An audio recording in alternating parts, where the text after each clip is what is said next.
And please rise for the flag salute. I pledge allegiance to the flag of the United States of America and to the republic for which it stands, one nation, under God, indivisible, with liberty and justice for all.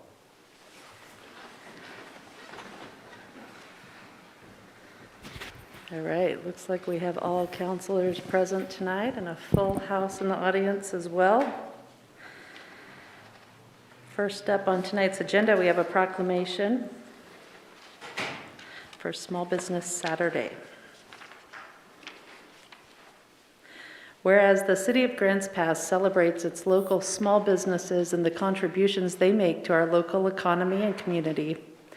According to the United States Small Business Administration, there are currently 31.7 million small businesses in the United States.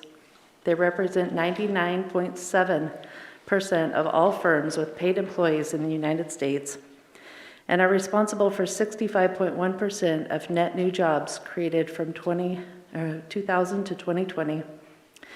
And whereas small businesses employ more than 47.1% of the employees in the private sector in the United States, 88% of consumers feel a personal commitment to support small businesses in the wake of the pandemic, and 92% of small business owners have pivoted the way they do business to stay open during the pandemic.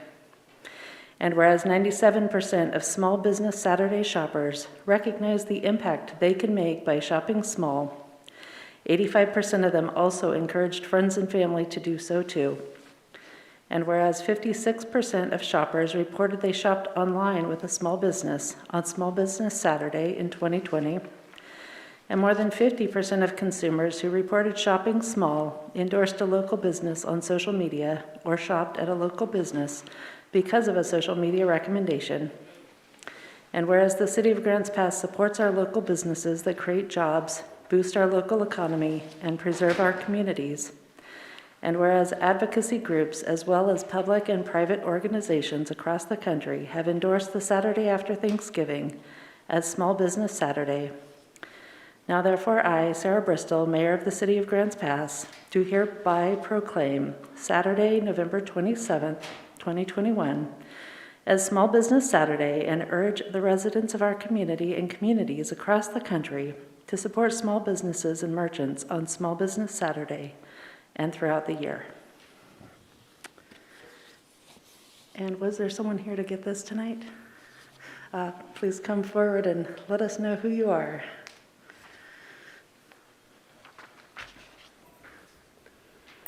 Hello, my name is Lawton LeSueur, and I'm the board chair for the Grants Pass and Josephine County Chamber of Commerce. On behalf of the Grants Pass and Josephine County Chamber of Commerce, we gladly accept this proclamation. We truly appreciate the City of Grants Pass proclaiming November 27th as Small Business Saturday for our community. Small businesses are the heart of our community. We encourage everyone to shop local on Small Business Saturday and throughout the year. When you shop local, 73 cents of every dollar stay in our community. Now, more than ever, these small businesses need your support.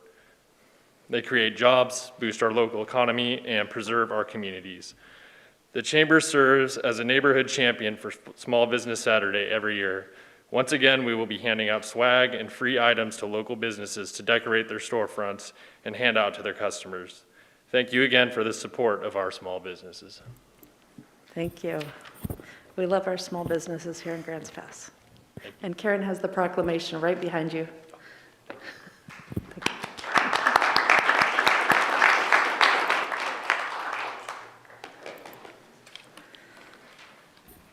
All right, next up we have a public hearing. So at this time I will open the public hearing to consider an application regarding a building permit construction excise tax, adding that to the Grants Pass Municipal Code. We will begin the hearing with a staff report followed by a presentation by the applicant, statements by persons in favor of the application, statements by persons in opposition to the application, and an opportunity for additional comments by the applicant and staff. After that has occurred, the public comment portion will be closed and the matter will be discussed and acted upon by the council. Is there anyone present who wishes to challenge the authority of the council to hear this matter? Do any councilors wish to abstain from participating in this hearing or declare a potential conflict of interest? Are there any councilors who wish to disclose discussions, contacts, or other ex parte information they have received prior to this meeting regarding the application?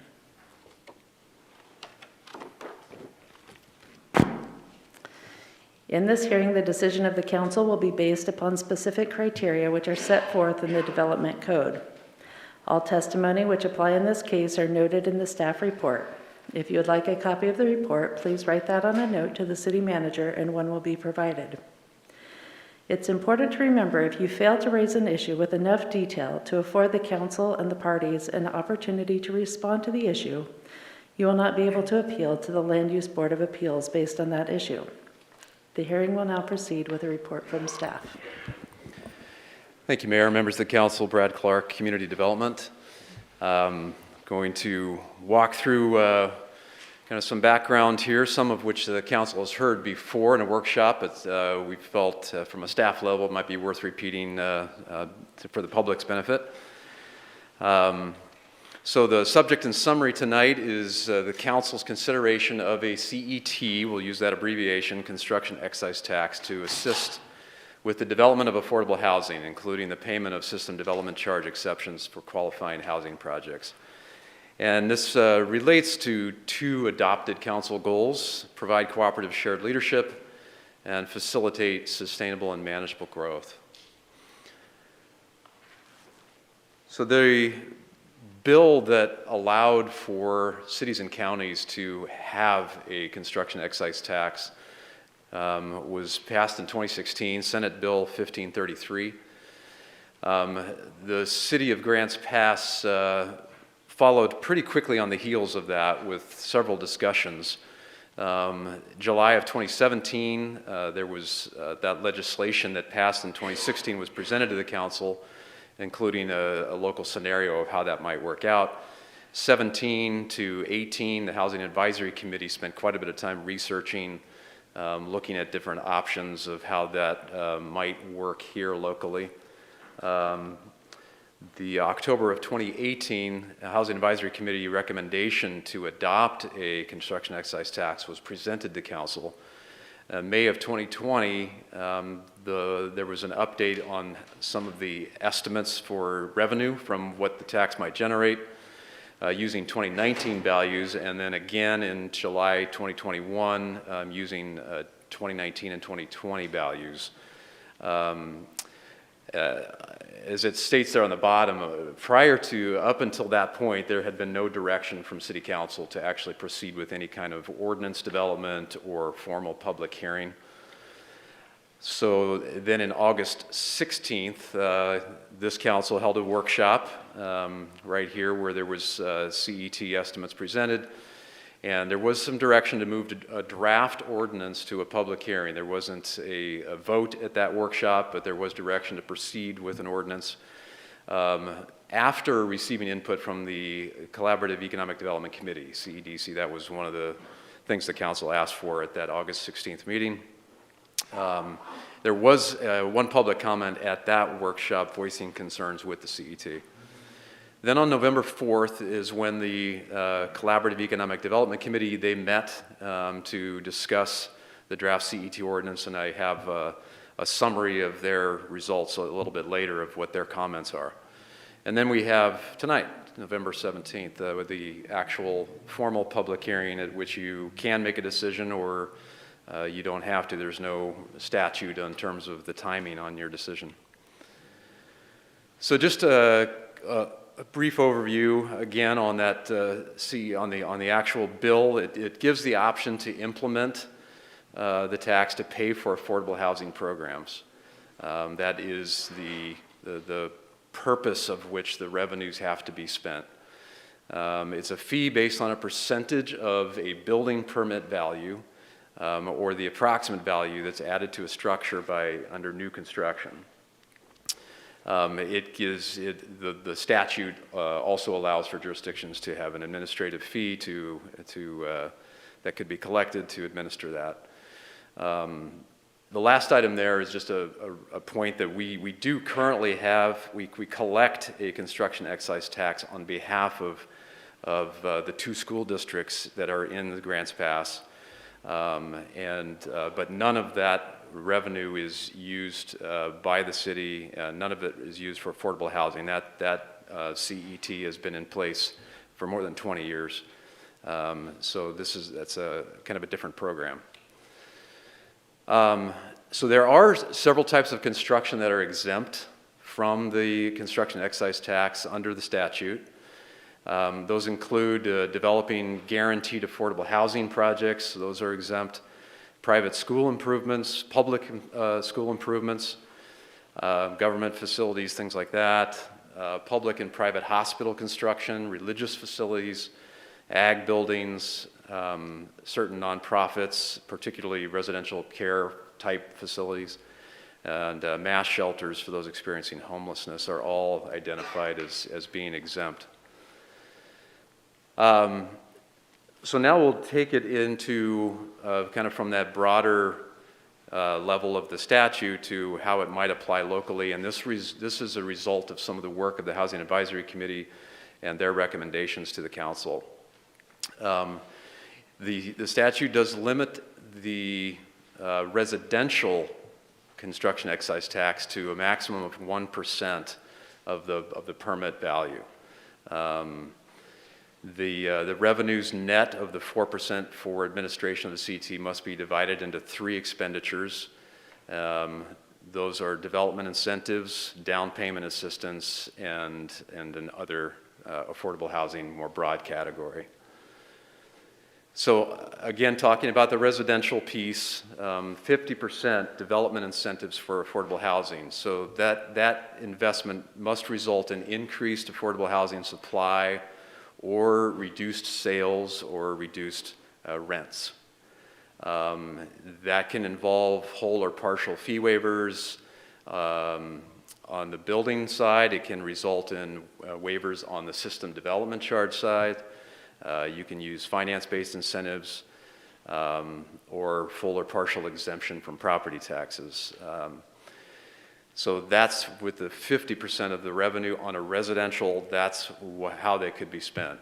The 35% other category that relates to purchasing land to convey to affordable housing developers, granting developers, having a grant program. There's a little bit of overlap here, but generally these 3 are the kind of the big categories for that 35%. And then 15% is taken off the top of any revenue that's generated by the CET, and that is sent to the state, which they use for down payment assistance. So that's the residential side. On the commercial side, should the council choose to move forward with applying this to commercial projects, that does not limit the cap on what you can charge per permit. The residential is 1% cap. This one does not have a cap. Different communities around Oregon, I think our last count a couple of months ago was 12 to 15 counties and cities throughout Oregon have adopted this. And that 1% is still generally where those communities have been on the commercial side as well as the residential side. So based on the building permit valuations over in 2020, the tax could raise potentially $486,495. As we talked about at the workshop, that's a number that would fluctuate from year to year because building permits are impossible to predict in terms of what's going to come in on a given year. Last year we had the Grants Pass Downs Racino project come in, kind of a once in a 20 or 30 year type project. So it really has a big difference on a year-by-year basis. The CET would apply to new construction, expansion, or remodel of a non-habitable space if it's valued at over $30,000. So if you're remodeling the house and it comes in at $28,000 or anything under $30,000, this CET would not apply. And that number is not set in the statute. That's set locally, and it varies from jurisdiction to jurisdiction. The proposal before you tonight is based on a 0.5% for residential construction and 1% for commercial. There is a cap that is assumed at $50,000 would be the maximum. The school districts, they have a $25,000 CET cap. That's kind of not directly relevant, but I just wanted to throw that in there. So how do those numbers work out here locally? Applying on the residential side to new construction valued at over $30,000. You can see here some general range of permit valuations at the 0.5% rate, ranging from $750 to $2,250 or more, depending on your permit valuation. And on the commercial side, at the 1% rate, again, still applying the $30,000, that would come in at these similar figures, basically, double what we had on the prior slide. So for the 2019 and 2020 years, these are the numbers that we're looking at. Residential for 2019 and 2020, total in 2020 was $68 million. So that translates here into about that $486,495 figure. So again, it's just adding the 0.5% for the residential plus the 1% for the commercial, giving you a total projected revenue for the CET. So the council had asked at the last workshop just to show what is a typical single-family house permit, what are the fees that they pay already. So this is an example of a 1,500 square foot home with a double-car garage under today's rates. What you'd be looking at. I won't go through all of these, but there's building plan check fees, the structural permit fees, electrical, mechanical. There is the state has a surcharge that they require all municipalities in Oregon to charge back to them, since we are essentially an arm of the State of Oregon Building Division. So that goes to them, and then. On the system development charges, here is other typical for that 1,500 square foot home: parks, SDC, transportation SDC, storm drain, city sewer. So you're looking at about $7,600 on that. And then other costs not related directly to fees, but which are typically incurred, are water meter service, installation, and this is assuming a 3/4 inch water meter, but of course that varies. So, and then adding the school construction excise tax that I mentioned, that is a $1 per square foot fee. So in this case, you have a 1,500 square foot home, $1,500 for the construction excise tax.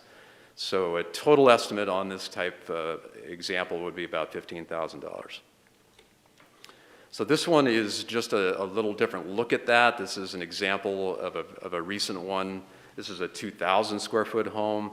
I'm looking at just the SDCs, so you could kind of get a sense for this size home. Sorry, it looks like that got cut off on the bottom. It ends up to be about 13,000 in this case. And you can see here that Three Rivers construction excise tax, $2,482. So essentially what would happen is if this passed, this would be an additional line that would get charged on this particular system charge permit. So just a quick reminder in terms of from the housing, I just wanted to kind of summarize for you the Housing Advisory Committee, some of what they're looking at, and then the Collaborative Economic Development Committee and their recommendations to you. For the Housing Advisory, they essentially are supporting these strategic plan objectives. So right now, under the current strategic plan that the city has, Objective 2 is to encourage an environment that provides for growth and affordable housing. Action 5, define development incentives and explore funding sources and partnerships. And then Objective 3 under the council's plan is to implement the Housing Action Plan. And one of those categories is to facilitate the development of low-income housing. So the Housing Advisory Committee had recommended these to the council, and they ended up getting adopted. A few other elements that the Housing Advisory Committee has been looking at, and the council's talked a little bit about, are these are some of the ways in which that revenue could be spent. So SDC Waiver and Discount Program. That's a program that we talked about 3 months ago that would allow a developer to come in and potentially use revenue from this source to ask for a waiver or a discount if they are developing affordable housing. So that could be sourced with revenue from this program. There's also the potential for capital project assistance. The urban renewal program has an affordable housing element in it. And that would potentially be funded with urban renewal money, but this would be another way to use outside the urban renewal district. You could use CET revenue to help fund capital projects, sewer and water, stormwater for different affordable housing projects. Also land procurement, having public-private partnerships, that's an example like the Ramsey, Nebraska site.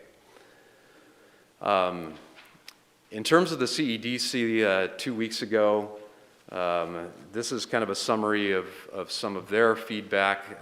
They found that the city lacks a specific plan for spending CET revenues.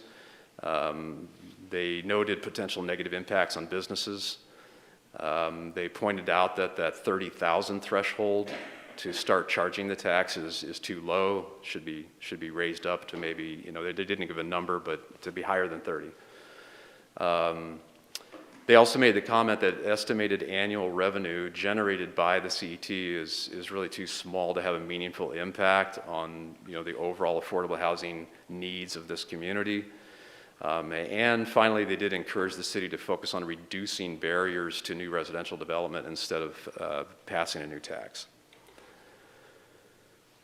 So hopefully that brings you kind of up to speed where we are from a staff perspective. The call to action is to be determined by council, and at your discretion, you have a couple of alternatives there on the bottom.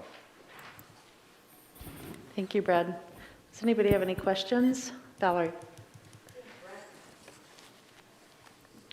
Brad, could you describe to me exactly the definition of affordable housing and what that would have to be and for how long that would have to be for somebody to qualify for utilizing of the affordable housing money? Sure. So we would recommend that we use the U.S. Housing Urban Development HUD definitions and not recreate the wheel on this. So in part because they do annually, create at the county level estimates based on, household area median income on the households.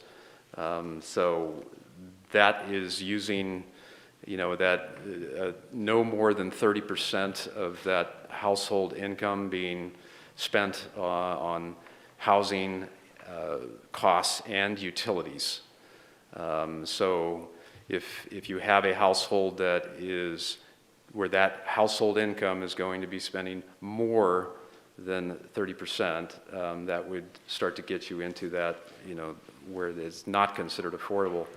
The other metric that is, used a lot is the area median income, and using, that household amount. So that is a calculation that would have to be, which all affordable housing folks do all the time, including Josephine Housing Council here in town. One of their main functions is to, look at the household income and determine what that is, and to make sure that, that what they're stating their income is in fact the case. There is a definition that is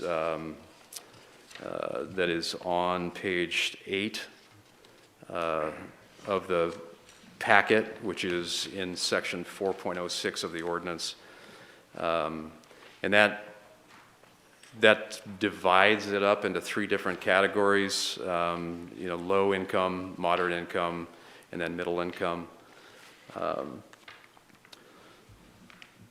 I guess my question is so if somebody is building an ADU in their backyard, that would not be considered a affordable housing. It has to be something that is tied in over a certain number of years, because they also talk about that if you take it out of affordable housing in a certain amount of time, that you have to refund the money that you used and got for affordable housing. So I guess I'm trying to say, Sure. These are not for affordable housing duplexes or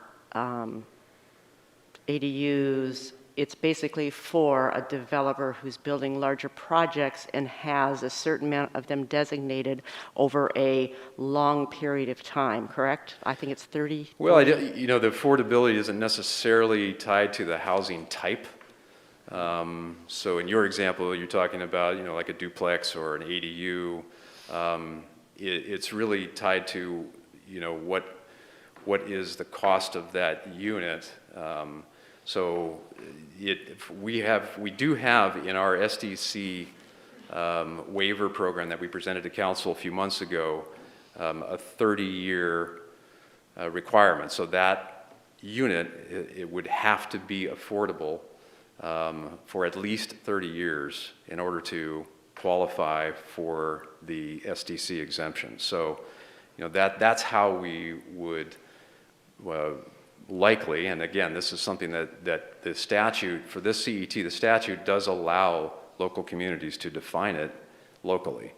It doesn't set that definition per se, but our recommendation is, why would you do that when we, just using HUD? But so I guess to your point, yeah, I do think that it would need to have a time frame of 30 years tied to that, where that would have to remain affordable.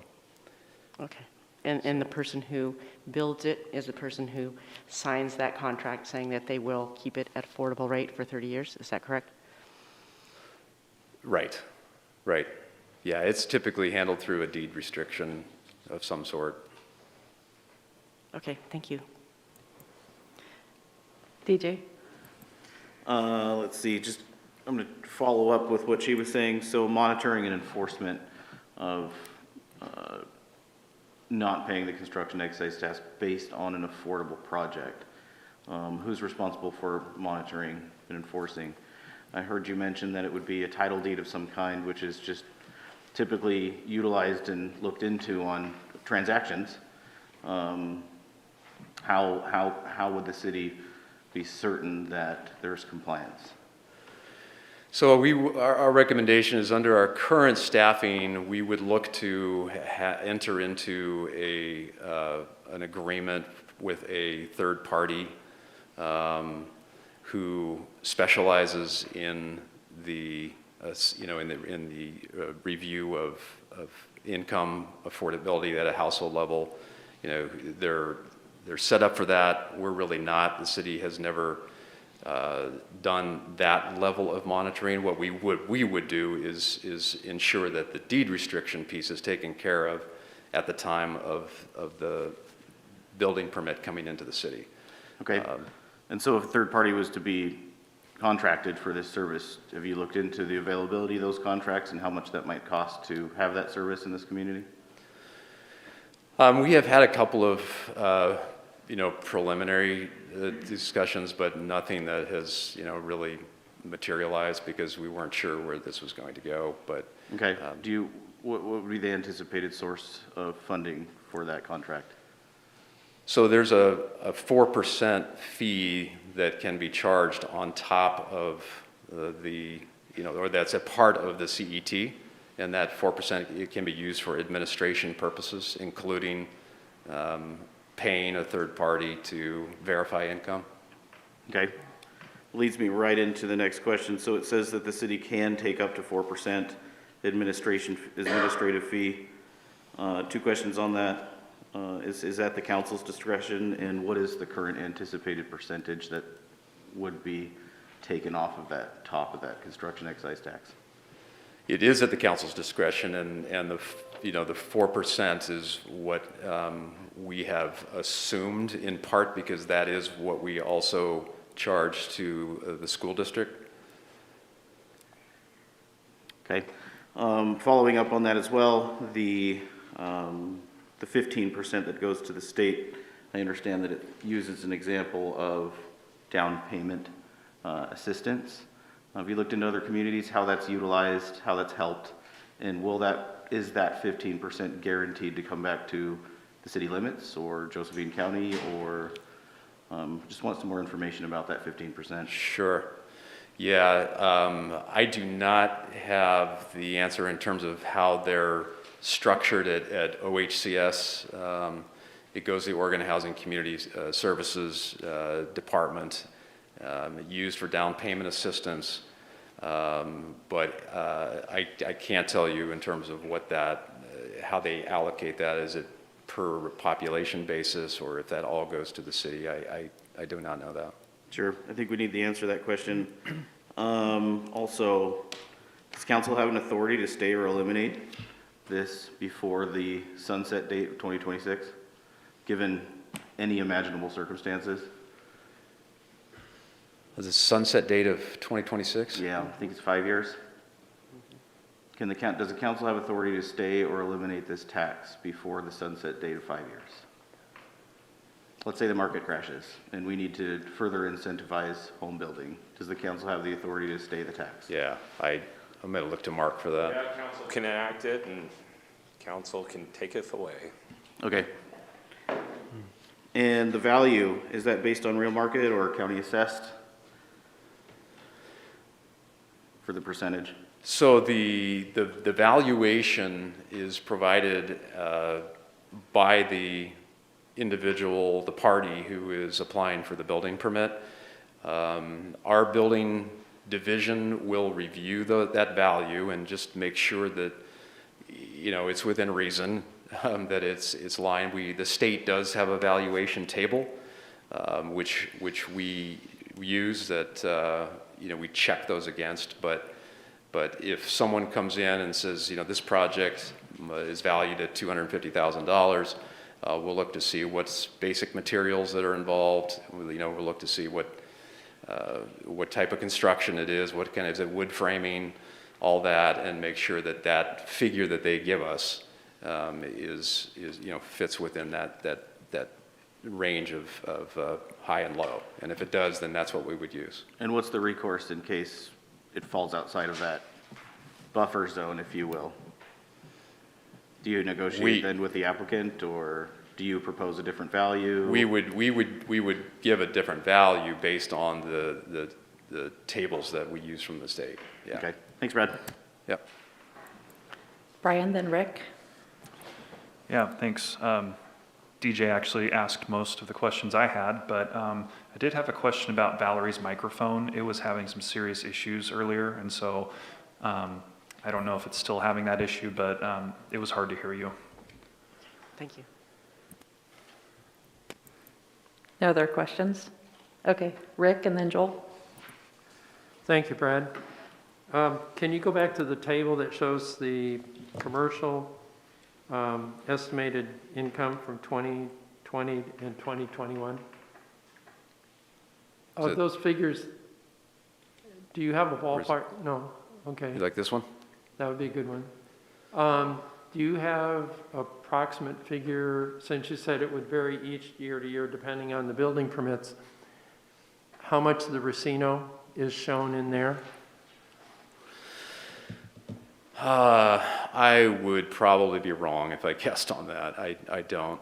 It is in the 2020. But I can't tell you. I would. So don't let me know. just throw out a ballpark. Would it be half of that figure? Or- Oh, no. Okay. But I think we said there's a limit of 50,000, right? So that would be the maximum? For any That- single project would be $50,000? For a single project, that's correct. So if we lost that out of that figure, then that would, there's still a substantial income there coming in. Okay. All right, thank you. Sure.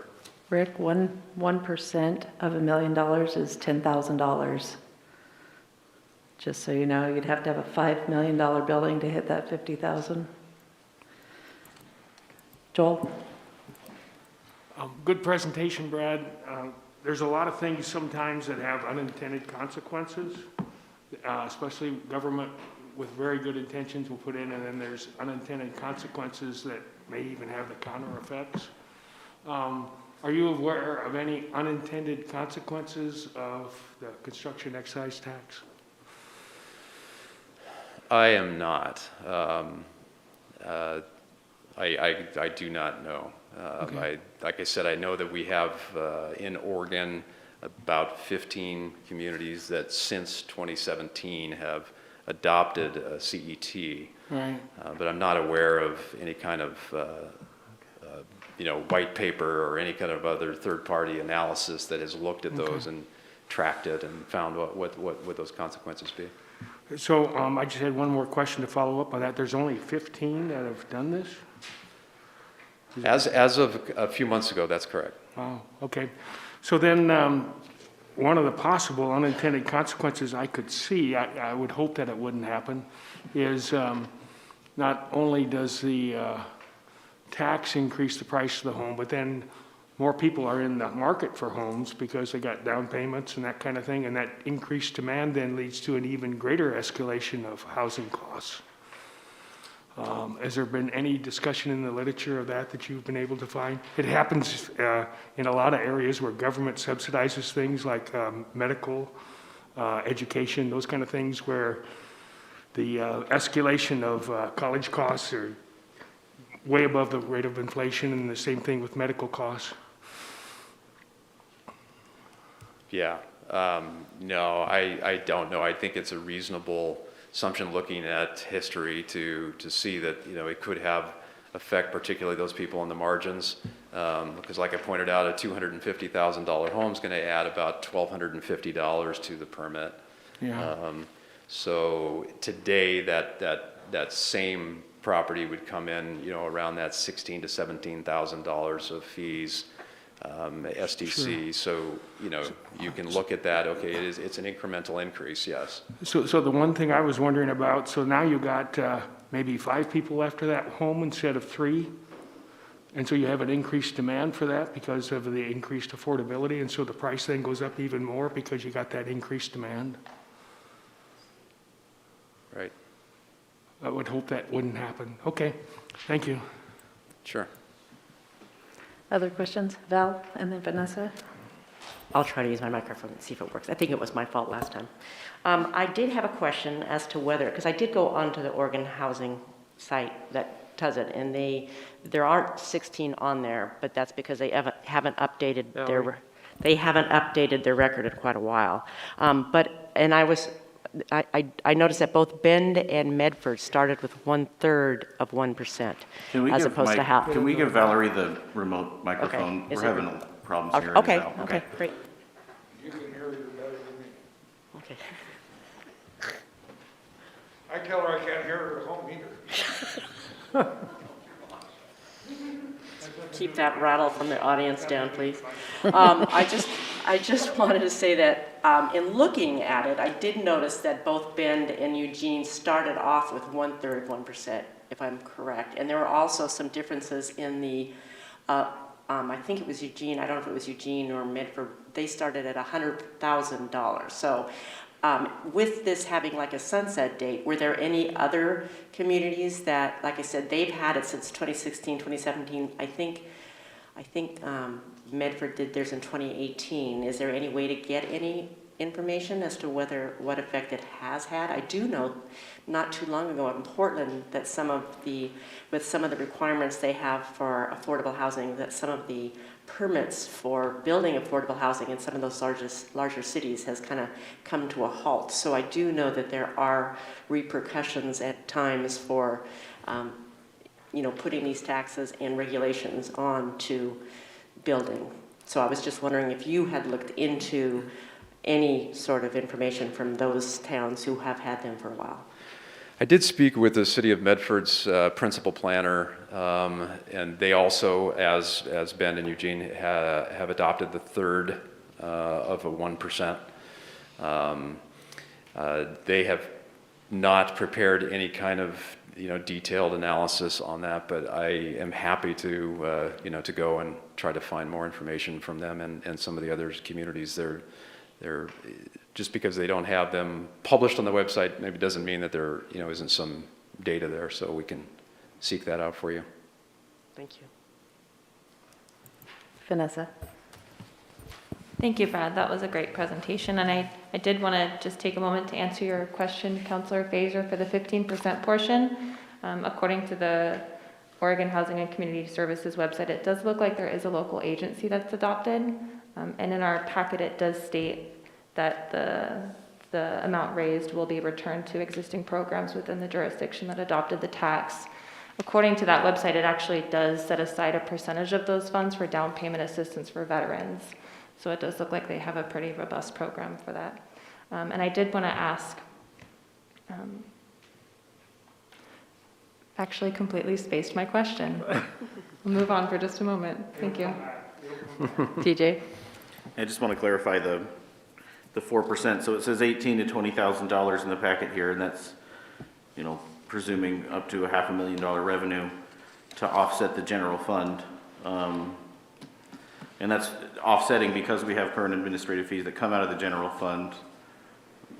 Right. That it's offsetting it basically. I'm not finding the best way to say that now. So that's 4% of the total presumed $500,000, right? And then the 15% is also the total presumed or total actual revenue at the time. Yes. Correct? And then we just get whatever's left. Yes. Okay, thanks. Vanessa? It's come back. Thank you for your patience. I wanted to ask, in your experience in working in community planning, what is one of the largest barriers for developers to build multifamily housing units that you've heard from them? Sure.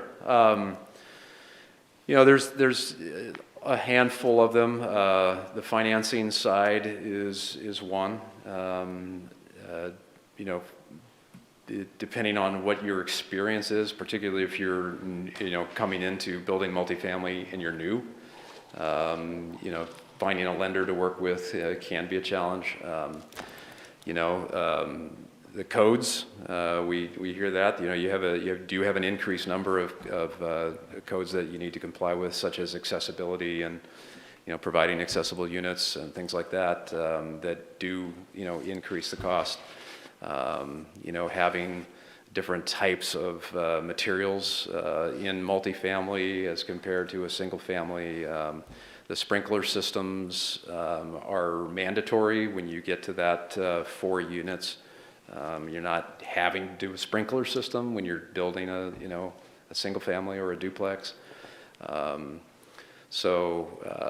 well as I think sometimes just a barrier is the perception of NIMBYism, and that the kickback that can happen from the local community when you propose these. So I think it kind of varies, but those are a few of the ones. In keeping a portion of the revenues flexible, is it fair to say that the financial barriers could be alleviated through this type of program?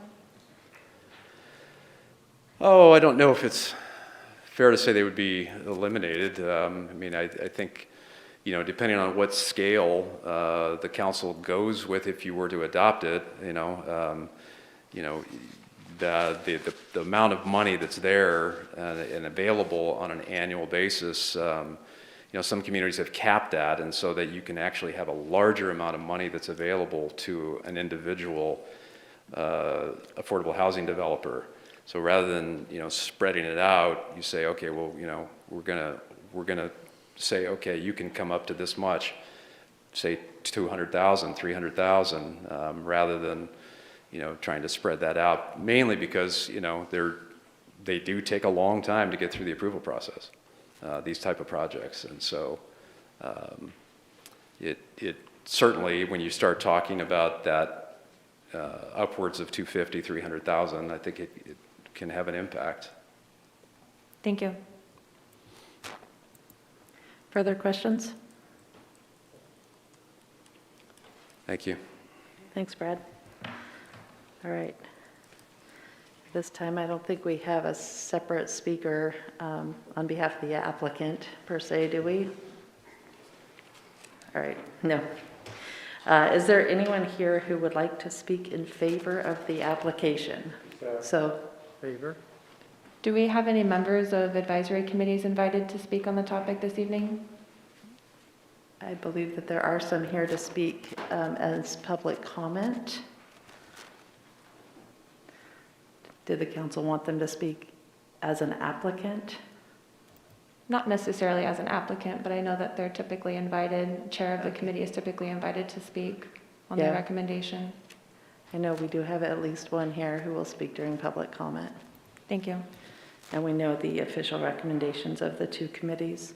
Okay, so first we're going to call up anyone who wants to speak on behalf of the establishment of the CET. And I guess I'll give you guys a couple ground rules first, because I know there's some people in the room who haven't spoken before. Please introduce yourselves when you come up here. Make sure that the microphone is on. If you would like to take off your mask, you can do so while you're speaking. You have 3 minutes to speak, and the yellow light comes on when you have 30 seconds left, so it can cause a little bit of panic, but you do have a few seconds there to wrap up before the red light comes on. And then when the red light comes on, please stop without making me cut you off, because I don't like to do that. Thank you. So please introduce yourself. Yeah, hi, Doug Walker, Grants Pass resident.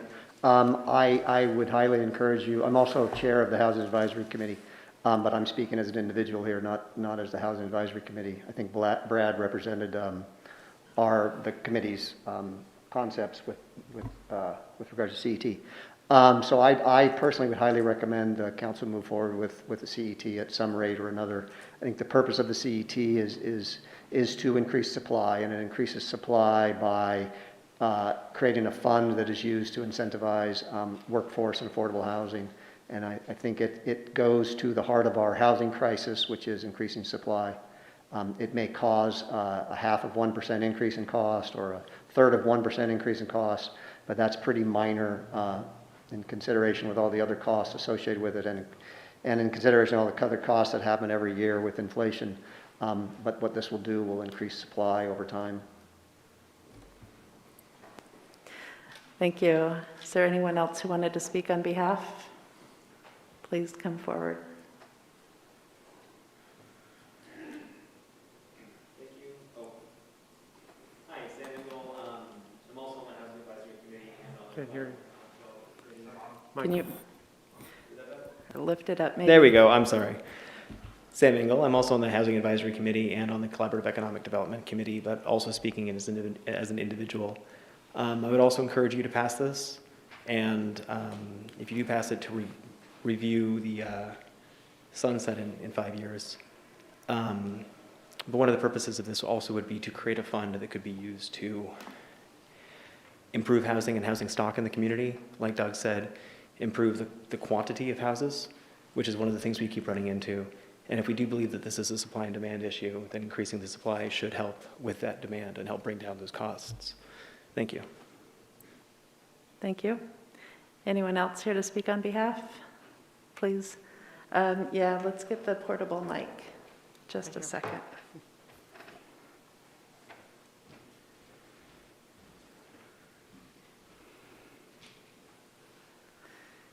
you mind if I just sit here?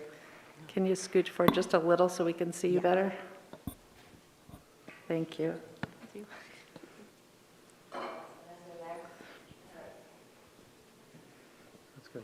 Good evening. Can you hear me all right? Good evening, City Council and Mayor.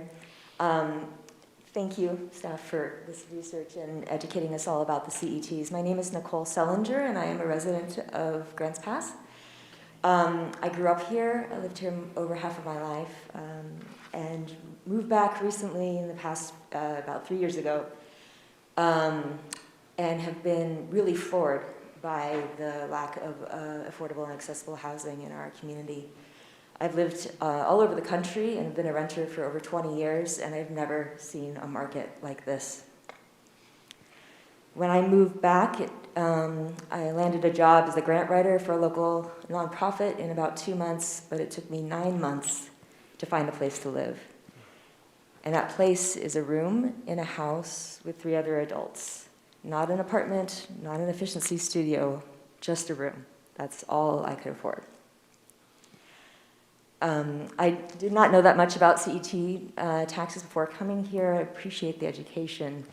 But what I do know is that if anything were to happen to the house that I currently live in, there's a very high likelihood that I would need to consider leaving Grants Pass, which means leaving my elderly parents, leaving my job, leaving a community of people who have known me my entire life. And it would be for one reason and one reason only, and that is the lack of affordable and accessible housing here. So I encourage you to please consider a construction excise tax and other strategies that incentivize affordable housing. I've never seen it built unless it was incentivized. So these strategies are really important. And I think critical to really building a Grants Pass that is built for the residents who live and work here and call this place home. Thank you. Thank you. Is there anyone else? All right, at this time, is there anyone who would like to speak in opposition to the application? All right, please stand up and make sure the mic's on. William Lovelace, in Northeast Oregon. Mike? I'm opposed to this for most of the reasons. It's a very regressive tax for single family. And the reason I say that is the people at the bottom of the income pool trying to buy a single family house with a $30,000 starting point is crazy. You add $3,000 to the cost of a house or $2,000, they can't qualify. So that's one reason I'm adamantly opposed to it. I believe the numbers that were posted about raising dollars are very skewed right now because we don't build many flying larks in our community. We don't build many projects that are commercial that are $50,000 fees. So I think the numbers are skewed. So if you were to adopt this, I would urge you to put like a $350,000 or $400,000 starting limit on residential so you don't mess up the first-time buyer. It may seem odd I'm standing here as an advocate against this because I've spent the last 40 years developing low-income housing. I own 5 projects in your community. I've built 47 projects in Oregon, all low-income housing. 60 years doesn't work for the requirement simply because the longest term required by a federal lender is 50, and that's RD, rural development. They don't have any funds anymore, so you're not building any. I built the last one in 2012 in Brookings, Oregon. Tax credit projects, they're a 30-year commitment period, not a 60-year commitment period. HUD has no money other than vouchers through the Housing Council or through another agency that provides vouchers. So some of the information you're being seen tonight is very inaccurate. Not meaning to pick on anybody, but as I offered in my letter to all of you, I would happily sit down at a meeting with you and tell you how the program works. Totally. It takes 3 or 4 funding sources to build a project, not one. The units that were just approved on West Harbeck, on Harbeck, across from South Middle School, the average price of a unit is $300,000. And I could explain to you why it costs that amount as well if you were to meet with me. But this is a terrible regressive tax. I would urge you to postpone it. I would urge you to put it out to a public vote if you really think you want it, or give me the information of how I can petition to put it out to a public vote. Thank you. Thank you. Is there anyone else who wanted to speak?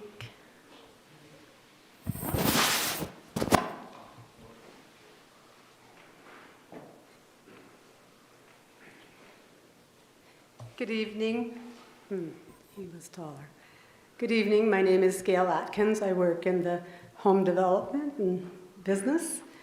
And I oppose the tax a lot because it's inflationary and really difficult for first-time home buyers. But I want to speak specifically about, and I brought pictures for you. Can I give you guys these? We had them printed for you. Okay. Erin will take them right next to you. There Sure. you go. No, I don't have one, though. Can I have one? Never mind. I probably know what it says. Oh, I have one. Okay. First thing I want to do is clear up, because I've worked in the real estate sales business as well as developing and building homes for people. I want to clear up a common misconception that I've heard from people in the Housing Council, that somehow California people are coming here and driving up the prices, and making it unaffordable for locals. And I just want to comment on that and say, in Blackberry Lane subdivision we completed recently, there were 38 homes, and 5 of them were purchased by Californians out of 38. So that's just not a true picture that what's gone wrong and made housing unaffordable.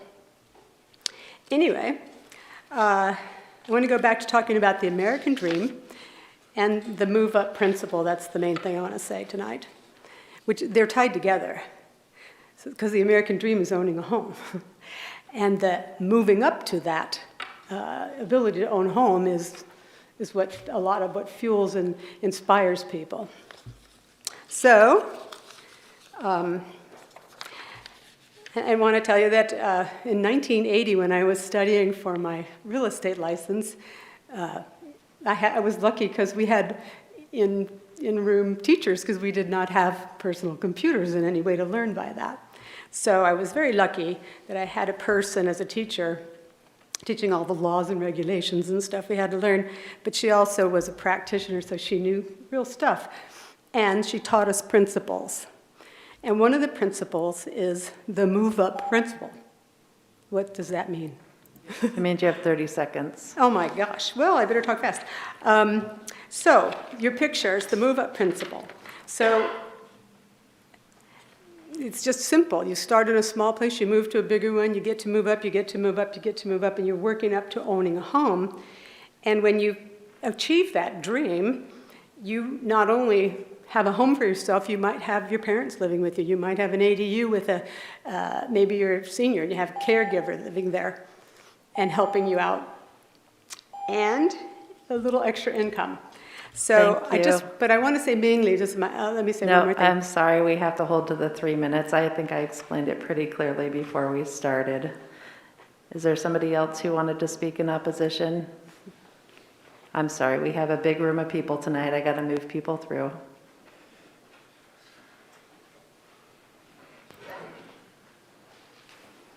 Hello, Indra Nicholas. I live in the city here. I didn't really plan to speak on this, but when I saw another tax, I'm like, oh no, I better say something. I am a homeowner. I'm a homeowner. I have, not by choice, it just happened. I have a couple rentals that I do that have had really troubles paying this year. I could make a lot more on those than I am, but I have a heart and I try to do what's right, and so I have not increased rent. It's tough out there, and any tax on business, we are just getting hit and hit and hit. I consider myself in the middle class, and the people that have money and come in and buy the expensive homes can afford it, and the people that are on the low income and get all the help, get what they need. But there's a layer of people, and I see it in my business and personally, that struggle, and it's, my kids are leaving home, they've graduated, they're in college. They could not afford to come back here and live, and I don't want them to. It's too difficult. And it seems very counterproductive that you're raising the cost of building homes so you can help more people get into homes. And all you're doing is you're changing who is able to get into homes. So the middle class, hardworking people that are barely getting by and struggling and would like to buy their first home or move up to another home can't. It's so expensive. So instead of raising fees and taxes, I say we need to get rid of taxes and regulations so developers can afford to build houses less expensive without help and exemptions. When I opened my business in late 19, I was shocked. A tiny, 2,000 square foot needed a few walls and some plumbing, and it ends up costing almost $100,000. $100,000. How can anyone afford to get into business that way? When I went to the city, I had to have 6 sinks. We serve food. 6 sinks. The development charge over $1,000 per sink. It's just ridiculous.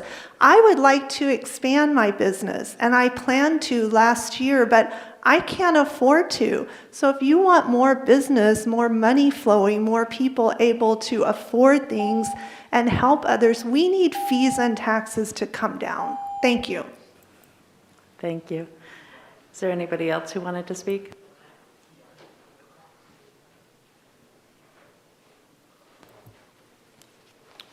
Good evening, Craig Dent with Valerian Homes. It's about 2 or 2.5 years ago that a bunch of us builders and developers were invited in to speak to the Housing Council about this very issue. I remember Northridge representatives were there, I think Eastwood might have been. At any rate, I pointed out that a house doesn't appraise for more simply because the city or the state adds a tax or a fee. So you raised the SDCs in the last year. Now you want to raise another $1,700 to $2,000 in the price range that we build houses, and I would ask you where that money comes from. I'll tell you, it comes out of our pocket. And I don't know how many of us are living in $1 million, $1.5 million, and $2 million homes, but not very many of us. Okay? There are 3 pressures on building. It's land availability, labor costs, and the lack of high-paying local jobs. And you can trace that lack back to placing 80% of the Siskiyou and Rogue National Forest in late-stage sterile reserve through in the early 1900s, and all the mills, et cetera, were closed. So you have very few of those jobs. At $15 an hour, you have, in 2 people without any kids, $60,000 a year. You can't qualify for a $300,000 or $350,000 home. It doesn't work, okay? Now, I wouldn't come to you with a complaint without a resolution, but at the same Housing Council meeting, I asked them to explore additional partnerships. I asked them to go to perhaps Travis Boersmouth and buy a chunk of land that subsidized his people and housing coming in. I don't know if any of that's happened. I noticed that partnerships and other sources of funding were up on the list as objectives or goals. So I'm going to give you a couple. Expand the activities of the Josephine County Housing Council to include acquisition and divestiture of other than Section 8 properties, or create the Greater Grants Pass Housing Authority. Based on state and federal regulations, you might want to create a 501c3 nonprofit that can actually own, divest, and lease and rent land and make yourself available to more to more grants. And lastly, take the bulk of the $6.3 million and fix the UBG issue. And even buy a chunk of land out there, guys, and create your own advanced service district and get the infrastructure in place and take the pressure off of the land. Thank you, and I urge you to table this and continue it with further discussion and other funding alternatives. Thank you. Anybody else who wanted to speak? Don't be shy, come on up.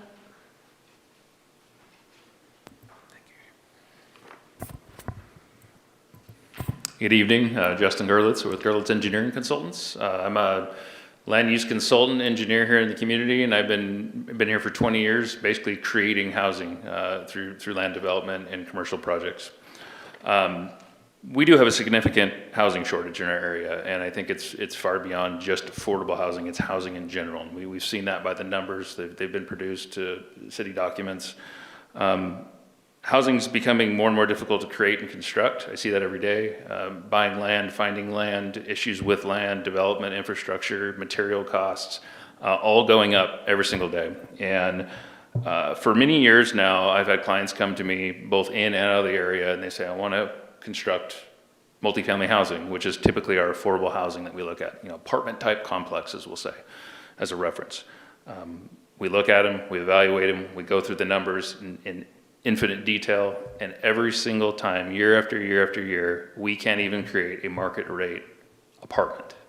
And Mr. Lovelace said it best. The cost of that per unit is extremely high, and we just can't get there. And when you factor in the affordable housing percentages and the incomes in our area, we really can't get there. We're not talking about small percentages like free SDCs, $50,000 towards a project, $100,000 towards a project. We're talking $1 million towards a project to make it affordable housing, or more, and it probably is more. Mr. Lovelace probably knows exactly what it is. So when we start looking at adding a tax to housing in general, it is going to make housing more difficult to construct. We need housing. The move-up principle that Ms. Atkins was sharing with you tonight is a very good example of that, is every time someone moves up, it creates an opening in what is currently an affordable house, affordable unit, affordable. We have them in our community. We don't have enough, but they're there. And so every time we create a new home, somebody moves into it from our area, the idea is someone now has the ability to get into one of those more affordable units. So I think that's an important point.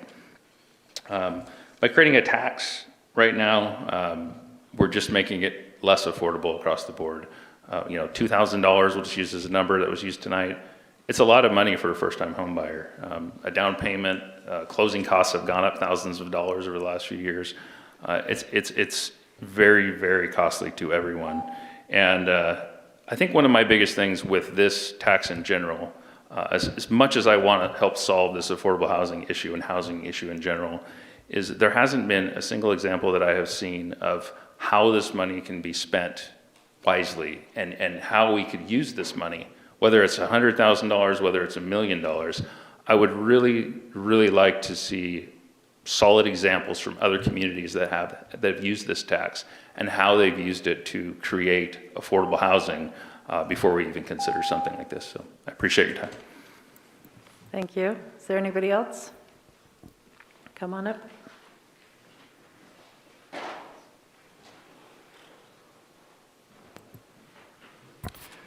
Bob Watts, residents for about the last 50 years in Grants Pass. Been in the construction business for about 45 of those years. I've built over probably 700 homes in Grants Pass here over that period of time. At that beginning of that time, affordable housing was right in here, and I got a lot of people in affordable housing in there. And over the years, that affordable housing has gone down and down and down. It's harder to get into those homes. At the same time, at that time, taxes on the houses and excise tax has gone up and up and up over the years here. And this is the difference between why things are not affordable anymore. Of course, it's materials right in there, but it's mostly a lot of it is regulations. The The 2021 residential code just increased building costs for about $4,000 to $5,000 per home, just enacted last month. At the same time last year, the state government imposed the CAT tax, corporate activity tax, that put on an additional $2,000 per house. Now, a lot of people think that the builder will be paying for that, but let's be real. It has to be passed on to the consumer. Now, you continue to add this tax right in here that you're trying to do. You can see the difference is what's happening right in here. Affordable housing is not taking place. It's because of the regulations and the taxes and the SDCs and everything else that goes up in here. We used to be affordable many years ago. A lot of people got into houses because it was a private sector. What's happening now is the government is getting involved too much into it, over-regulating, over-costing, and everything, and trying to fix the problem by taking those SDCs and all the taxes that is being in there and trying to spend it themselves, but we know that that doesn't work. We can barely find any area that has been, there might be isolated areas that it's been an improvement, but very rarely and very thank you. Thank you. Is there anyone else who wanted to speak?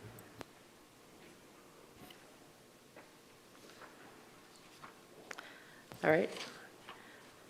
So was there anything further from staff, Brad? No. All right.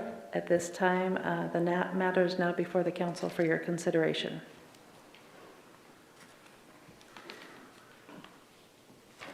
Joel. Well, I'll jump in.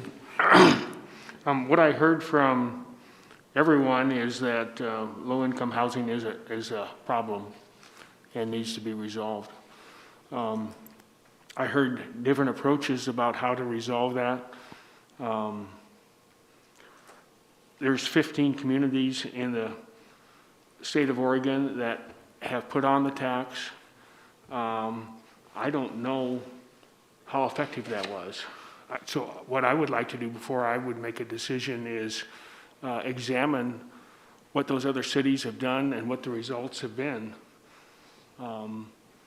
Just because I'm not fully educated on this, and I think I need some more information, and I think there's some information out there that would be useful for us.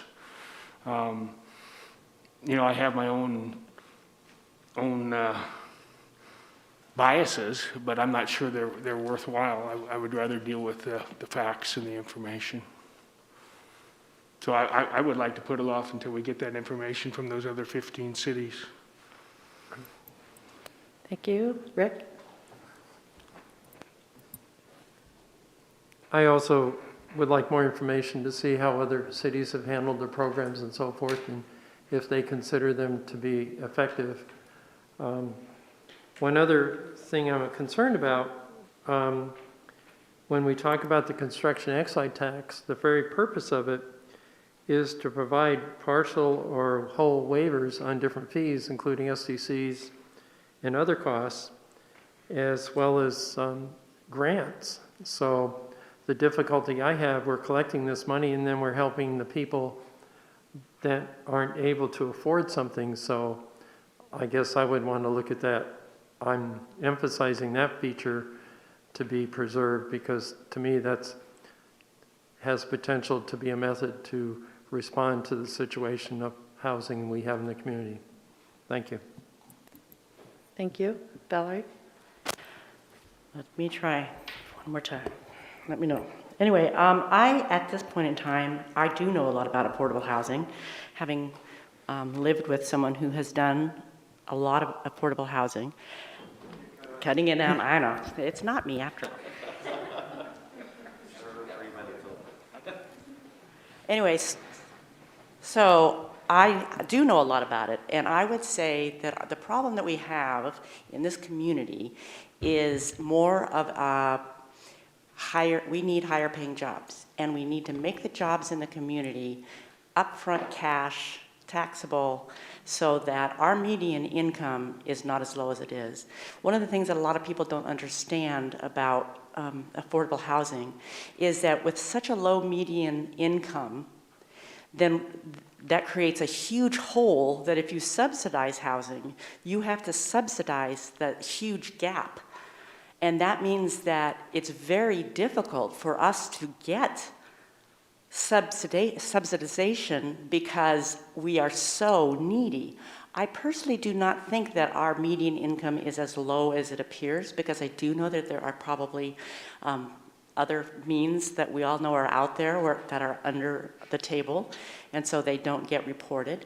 But that's what we need to do. We need to bring in industry to our community so that we can afford jobs. And going after a tax on housing to create housing absolutely makes no sense. That's like trying to let's put a tax on groceries so we can keep our food bank going. I mean, it just doesn't make sense.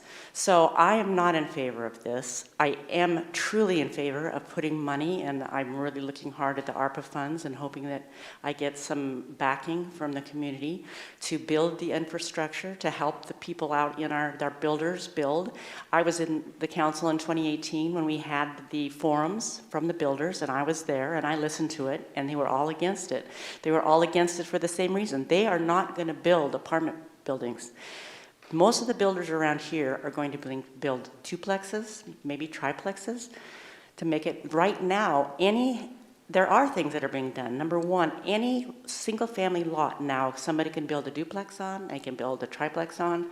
That's huge. That doubles the amount of building and housing that we can have in our community. And yes, the amount of land is the problem. We, in 2014, approved the annexation and the UGB. Well, we have not brought very much of it in, and that needs to be solved. And the money, hopefully, from the American Rescue Plan can help us do that. So there are other options, I think, that are much more viable in our community that we can move forward with, but taxing the people who's going to hit hardest at $30,000, you can't even put a bathroom in your house if you need to put a bathroom in. So just to make your house livable, you're going to be paying a tax. That makes no sense to me. So I would go along with Joel. I also do think that, I went on the site for the state, and they have not updated it, which, once again, the efficiency of government, I'm sorry, it's just not there. But we need more information before we start doing this. And I will say, as a council, we have and we are working to do a lot of things, and we need to give them time to start to work. And as I said, the builders in our community are not going to be building three-story apartment buildings just because we passed the CET tax, because there are so many obstacles involved in building those. Elevators, they just put in a new elevator inspection, $5,000 every 3 years to inspect. Every cost like that adds to the cost of housing. And it's true, a unit is $300 for just an apartment unit. It used to be you could build an apartment unit. It didn't have all the things it has in it today, but those things are required. You can't build them without air conditioning, without dishwashers and all those things. Those are costs. So I think there's enough going on in our community that we can get this done without having to do the CET tax. Brian. Thank you. So housing stock has been a big issue in our community for a long time. This is not a new problem. Everybody knows. Housing Advisory has been working to address this problem for years. They have been recommending that we do this since 2018, which was 3 years ago.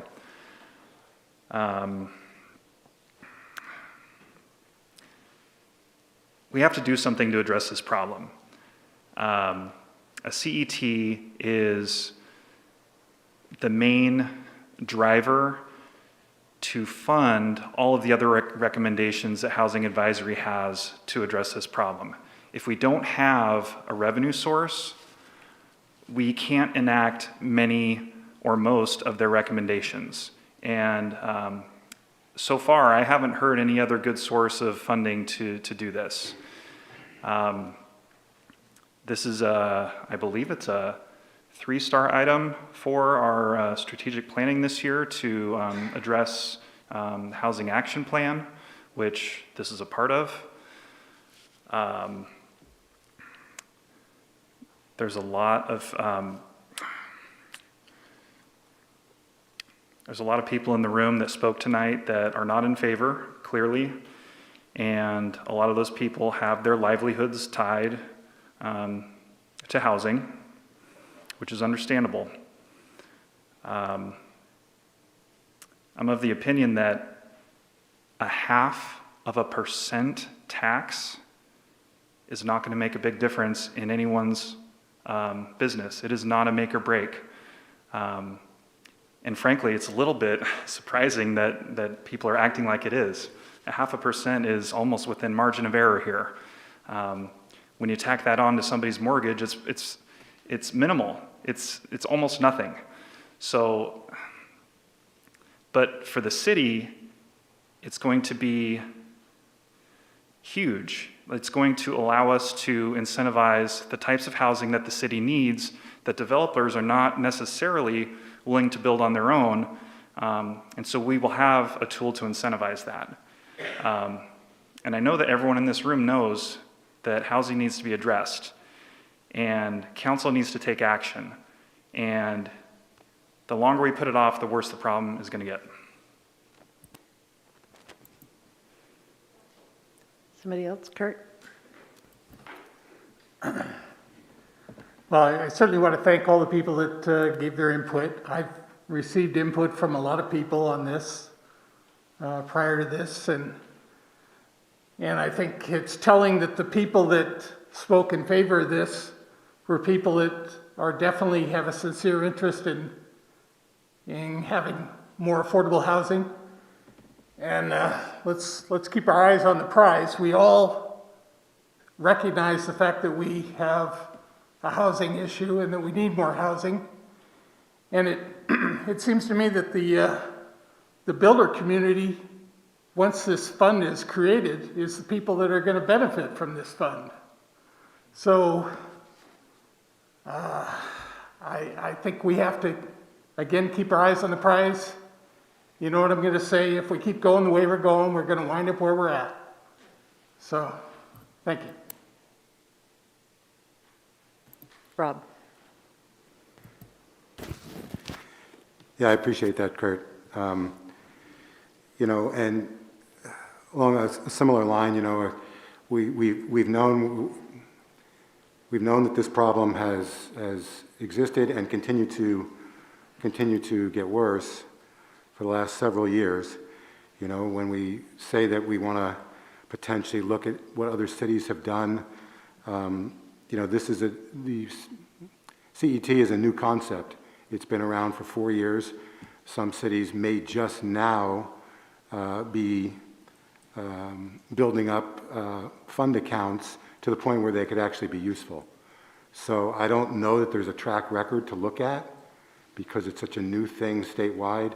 Some of the cities probably just got them in the last year or so. So they don't really have much. I wouldn't expect results very quickly from those. You know, I think that we've heard several ideas tonight. I heard a few ideas tonight for the first time. And I think that it's clear that there is no one solution to this problem. It's going to be a multi-pronged solution. And I really feel strongly that anyone who says that money is not a part of that solution is being disingenuous. That they're probably looking after their own small world business interests rather than actually looking at part of what's going to have to be part of a big solution.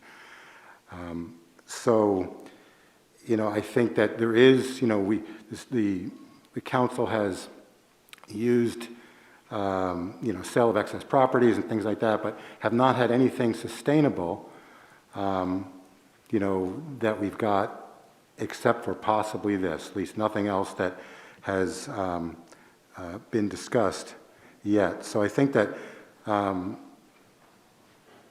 money is part of the solution for sure.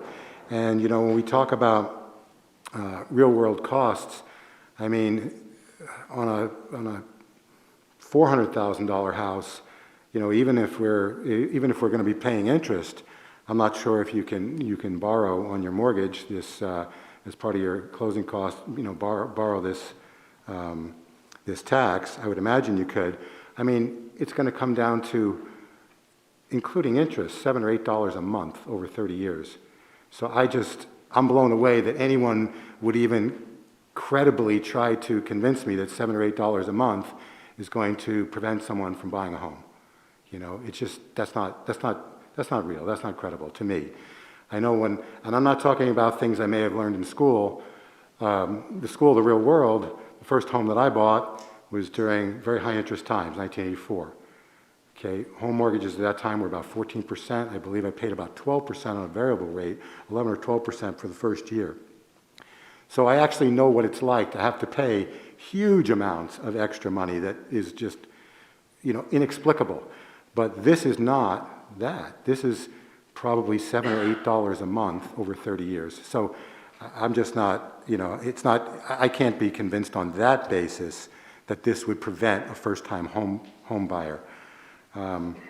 If we're going to talk about structural integrity or thermal gains or losses of certain materials or electrical load capacities, I'll gladly defer to science and engineers and architects. If we're going to talk about how to maximize profit when building a home and things like that, I will gladly defer to any of the developers in the room, because that's what they're good at. But if we're going to discuss the greater good of what our city's needs are, that we've seen, and all of us have seen in the last 3 or 4 or 5 years, that we don't have enough housing, and I don't see the developers changing that on their own. They certainly haven't as of yet. So, I'm not going to defer to their opinion on how to address this problem. I would defer to their opinion on a lot of other things having to do with construction, but not on this, because it hasn't happened yet. And as Kurt said, if we keep doing this, we're going to end up right where we are. And we can study it forever, and maybe in a few years we'll have some other action we could try to take. I mean, I'm very comfortable with the fact that this has a 5-year sunset clause. It's not forever. I'm comfortable with what Mark said earlier, that it could be discontinued, as DJ said, if there were a bust or in the market, and it would make zero financial sense, that no one could afford to handle it. This could be reversed. But as far as where we are now, as far as the fact that we're in a red hot market, as far as the fact that it's not a make or break amount of money based on a 30-year mortgage, it's to me something that we have to try, because we've got to try something. We know that we need workforce housing. We know we need low-income housing. And yes, better jobs are, of course, we want that too. But it's a multi-pronged approach, and I believe that financing solutions or throwing some money at it is part of that solution. And I think this is a very realistic way to raise some of those funds. Rick? I like the comments that Councilor Pell has made, and I think part of the discussion, Valerie also indicated that 30,000 would be on the low side. I would like to see if the council would consider 50,000. And then at one point, the years of 60 was used. I don't know if we could go as low as 30 years, which would match the mortgage, if that would be something we would want to entertain as well. Thank you.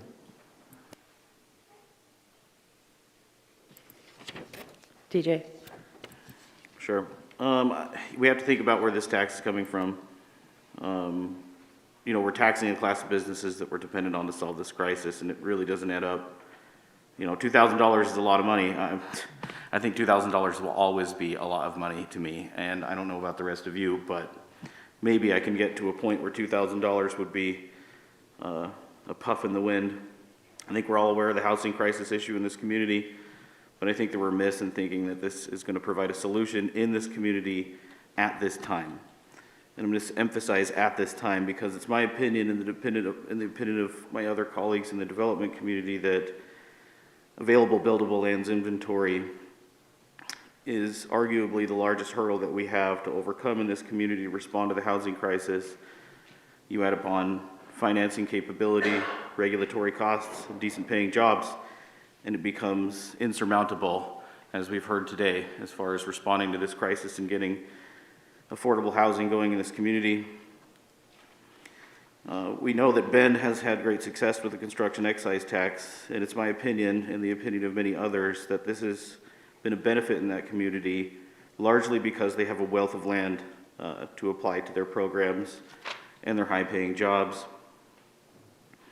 So come next year, we're going to be having a series of workshops about buildable land inventories to try to get council to understand where we are at in this community, what regulatory hoops we need to jump through to respond to that. And I think that should be step one. We also have House Bill 2003, Housing Needs and Production Bill coming that I believe we're responding to next year. That's going to hire a consultant that we don't have to pay for, that is going to create a scaffolding structure that includes where we are at our housing and what we need to do to respond to it. I'm really looking forward to that document because I think that it's speculation at this point in how we're going to respond to it. I think the detriment to this at this time, I need to emphasize at this time in this community, outweighs the perceived benefit.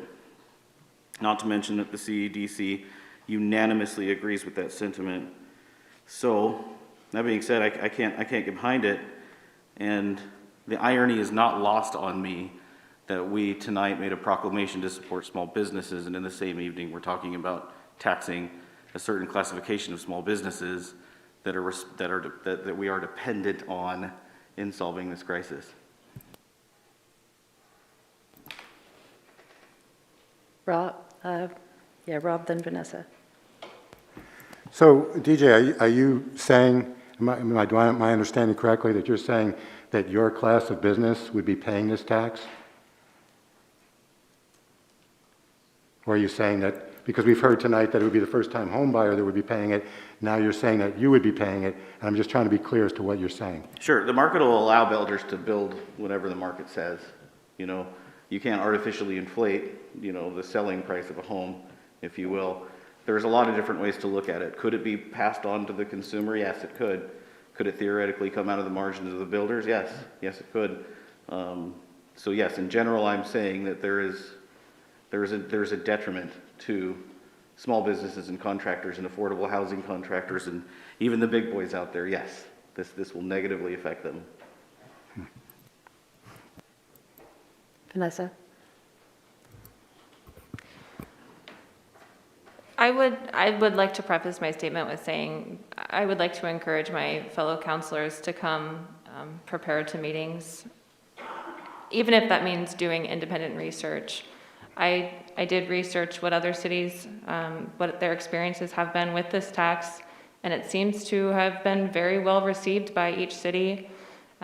Their approaches to implementing it, how they utilize the funds, how they hold the funds, the nonprofits that they work with vary widely. And I haven't seen any complaints so far. Like Councilor Pell had said, they are fairly new programs, but from the research that I've done, they do appear to be really well received. So the City Council is tasked with providing leadership, not only for today, but for the future. And we know on our housing needs analysis that was recently, the report that was recently completed, in the next 20 years, we need over 4,000 additional housing units in this community. 442 of those need to be multifamily units. That's not something that's going to get done without incentivizing it, unfortunately. The market will not complete that without subsidies. We keep hearing that from developers. They need help.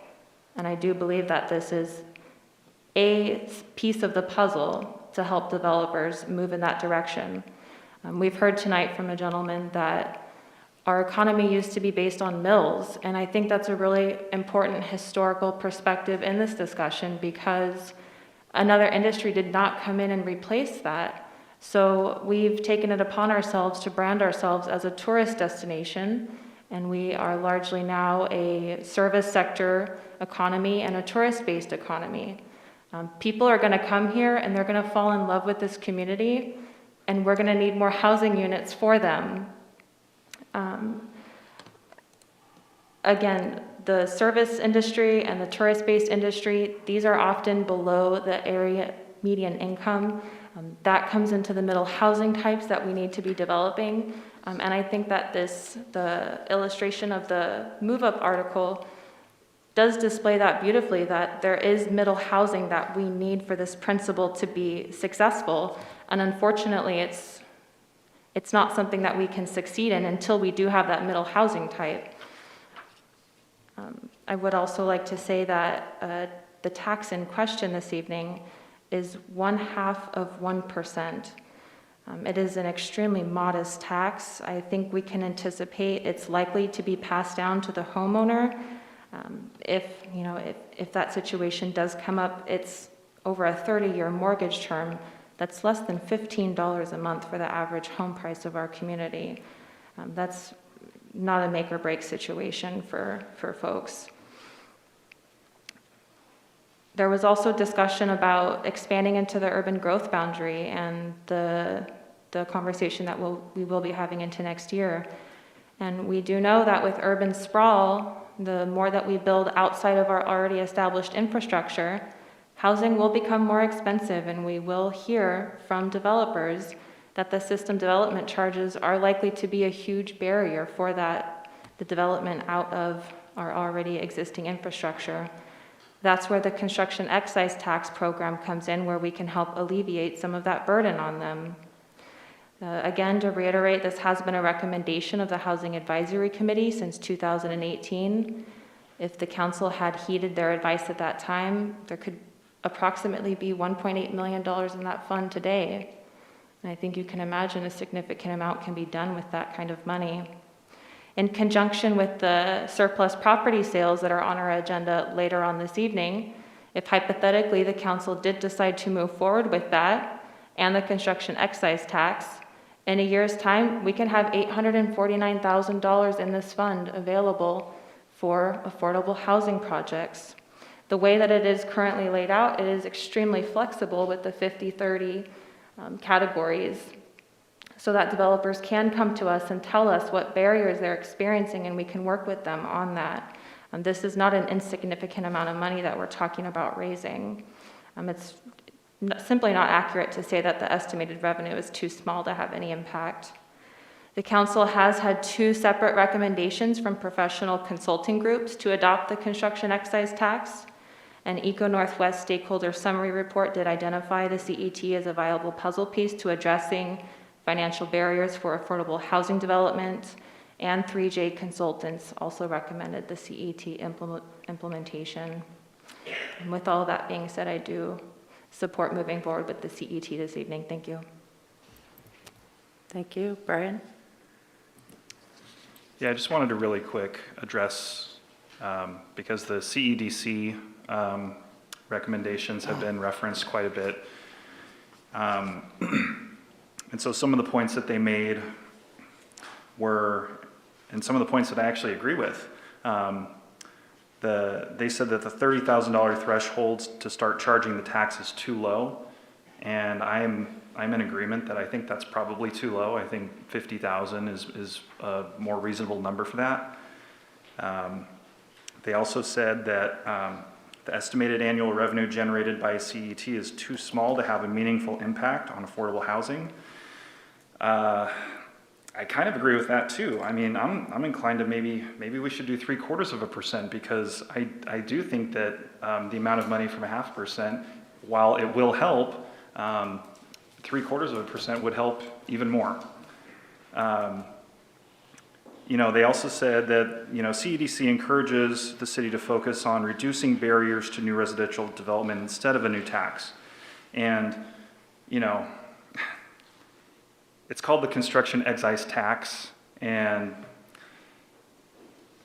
really, I mean, we're taking the money and we're turning it around and we're giving it back to developers to incentivize the type of housing that we need. So it's really more of an incentive than a tax. We're not keeping the money, it's going right back into housing. So while it's called a tax, it's not really a tax in the true sense of the word. It's going right back into the industry that it's coming from.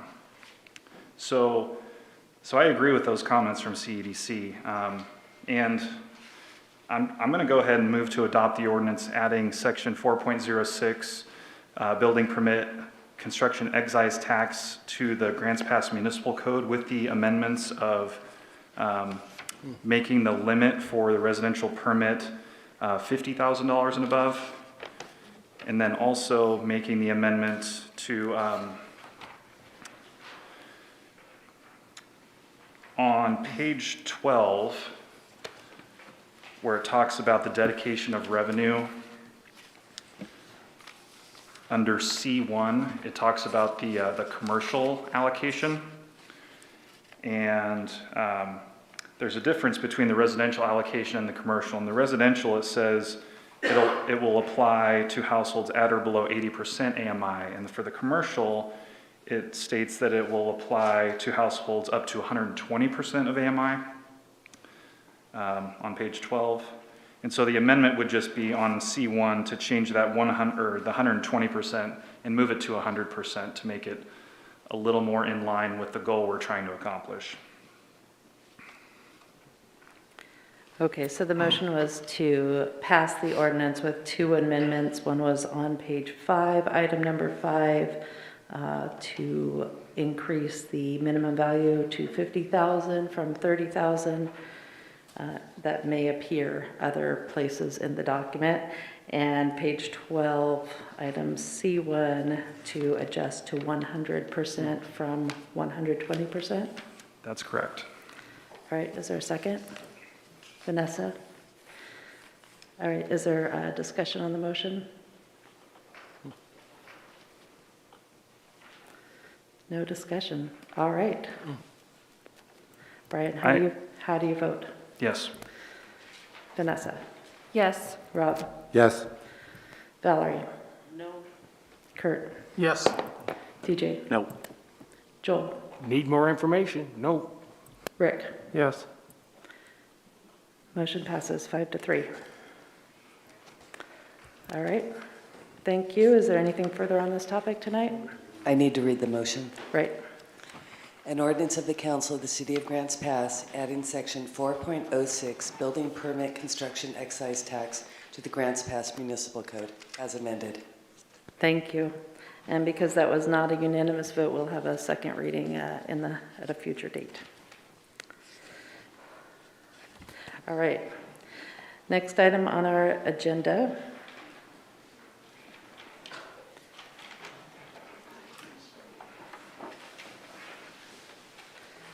Pull my public hearing notice back out here.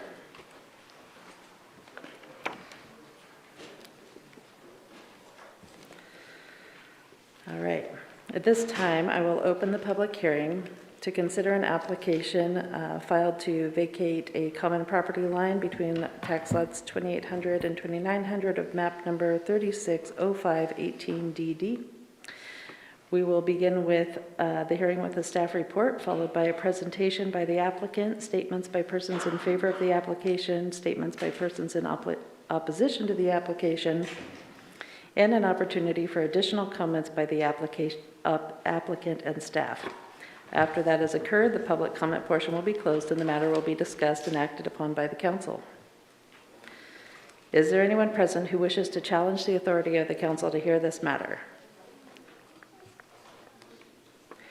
Do any councilors wish to abstain from participating in this hearing or declare a potential conflict of interest? Are there any councilors who wish to disclose discussions, contacts, or other ex parte information they have received prior to this meeting regarding the application? In this hearing, the decision of the council will be based upon specific criteria which are set forth in the Development Code. All testimony which apply in this case are noted in the staff report. If you'd like a copy of the report, please write that on a note to the city manager and one will be provided. It's important to remember if you fail to raise an issue with enough detail to afford the council and the parties an opportunity to respond to the issue, you will not be able to appeal to the Land Use Board of Appeals based on that issue. The hearing will now begin with a report from staff. Thank you, Mayor, members of the council. Brad Clark, Community Development. This is a property line vacation request at the corner of Southwest 5th and Southwest L Streets. Property is shown here on the screen. This is the northeast corner of that intersection of 5th and L.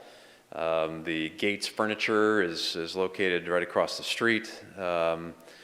That's the location, and the relationship to the council goal is to facilitate sustainable and manageable growth. So this is just an image of the property that we're talking about. It does currently have 2 parcels. It may not look like it on the ground, but there is in fact a property line that divides off the kind of this north 3/4 of the property there. So the request is essentially to eliminate those 2 lines and create a single building lot that will enable the owner to construct potentially 10 hotel-type units. As it's constructed, those lines would cross underneath the proposed structures, and so this gives them more flexibility. Staff looked at the application, and we found that these 2 requirements, the criteria for you to approve it, have been met, that the property configuration doesn't create a substandard condition and is not contrary to the public health, safety, welfare, and convenience of other parts of Article 17. So that's the call to action. There is no cost implication on the city for this. The call to action date is February 8th, and you can either approve it or deny it. There is a recommendation to approve there on the bottom of the screen. All right, any Thank you. questions? No questions. All right, is there anyone here from the public who wanted to speak on this? All right, in that case, council, I will now turn it over to you for consideration. Vanessa, then Valerie. I don't have much of a discussion, but I would like to make a motion. I move to adopt the ordinance vacating the common property line between tax lots 2800 and 2900 of map number 360518DD and have it read by title only, first reading. Thank you, Valerie with the second. Any discussion on the motion? All right, Vanessa, you made the motion to pass the ordinance. How do you vote? Yes. Rob? Yes. Valerie? Yes. Kurt? Yes. DJ? Yes. Joel? Yes. Rick? Yes. Brian? Yes. Motion passes 8-0. Karen, can you read that, please? An ordinance of the Council of the City of Grants Pass vacating the common property lines between tax lots 2800 and 2900 of map number 360518DD. Thank you. Brian? I move to adopt the ordinance vacating the common property line between tax lots 2800 and 2900 of map number 36-05-18-DD and have it read by title only, second reading.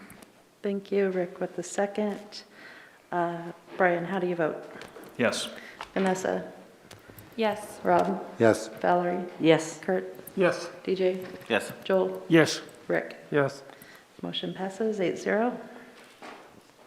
An ordinance of the Council of the City of Grants Pass vacating the common property lines between tax lots 2800 and 2900 of map number 360518DD.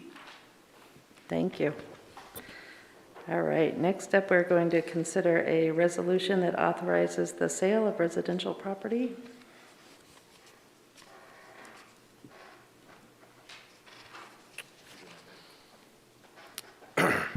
Good evening, Mayor and Council.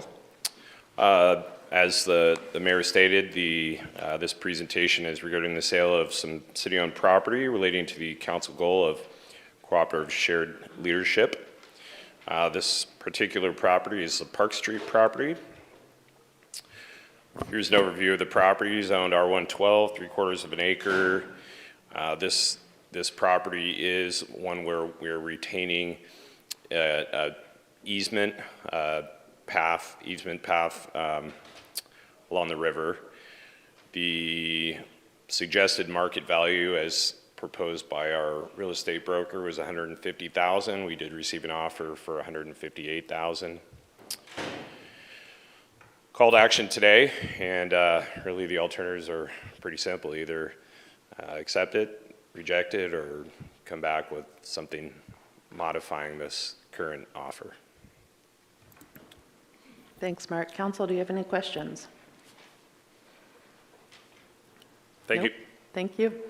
All right, this is a public hearing. Is there anyone from the public who wanted to speak on this?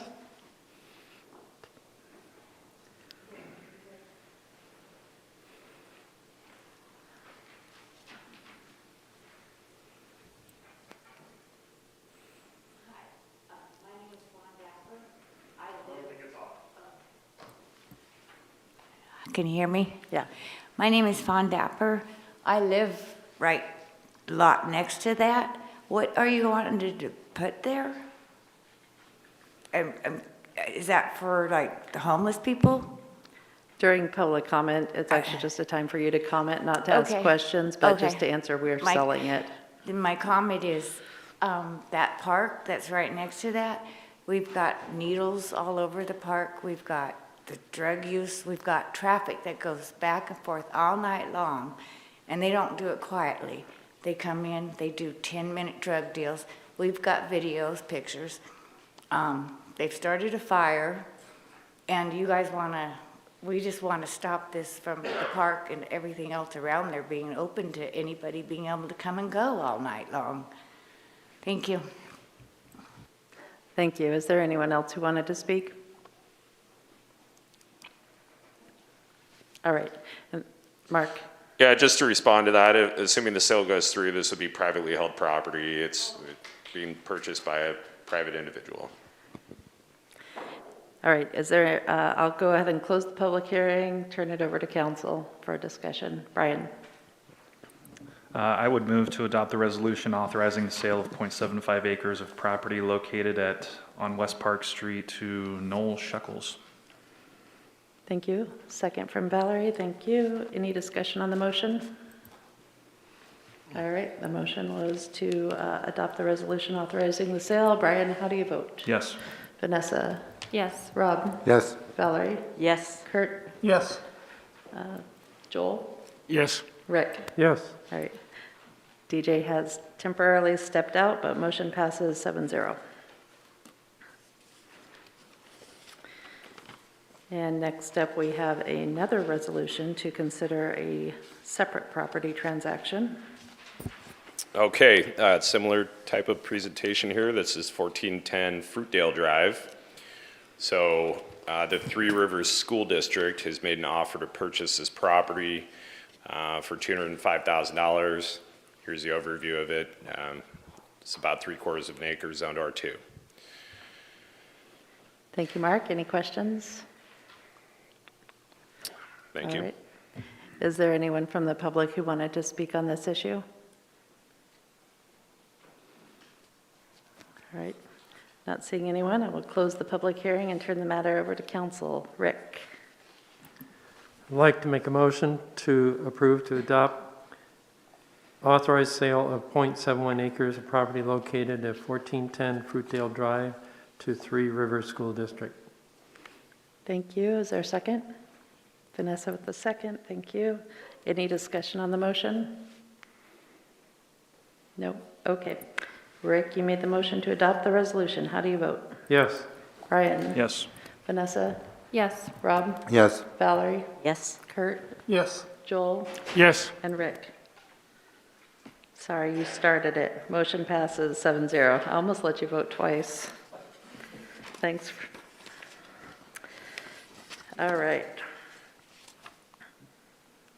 Council action item is a resolution to create a Sustainability and Energy Action Task Force.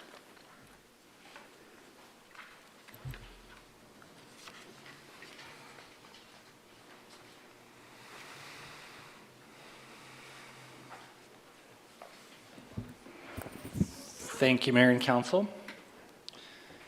I have a brief presentation for you tonight to present the proposed details of a new Sustainability and Energy Action Task Force, potential membership and a potential work plan. The relationship to your council goals is to enhance opportunities to promote character and community spirit by creating a climate task force or committee. As a little bit of a background, during strategic planning this last year, the council had indicated a strong desire to create a climate action task force or committee. We've held a couple of workshops on this issue, and as you recall from that, a task force is a focused, single action, generally shorter term group that you get together to solve a problem for you, and then that problem is solved and the task force is disbanded. A committee would be a longer term goal, and council could provide you with long-term options over a longer period of time, as well as monitor progress and report to you. Potential task force duties, as we talked about, and committee duties would be to conduct research on climate change actions that could be implemented, advise the city on sustainable business practices, assist the city with creation of a sustainability plan, and also engaging with the community on sustainability options. So a sustainability plan can create a framework for measuring, planning, and reducing greenhouse gas emissions, GHGs, and their related climate impacts. The study could create a baseline to determine our current greenhouse gas emissions, set an emission reduction goal, prediction of emissions increases under business as usual scenario, create a suite of strategies and programs that the city operations could undertake to reduce that potential, and address how future federal and state regulations would be implemented in regards to sustainability. So during our previous presentations, we highlighted some of the items that we've already done that are in line with the Sustainability and Energy Action Task Force.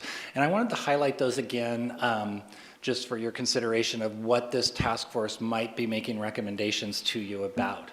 One of those is the new heat exchanger project at the water restoration plant. This is moving away from natural gas, and that heat exchanger will now burn digester fuel.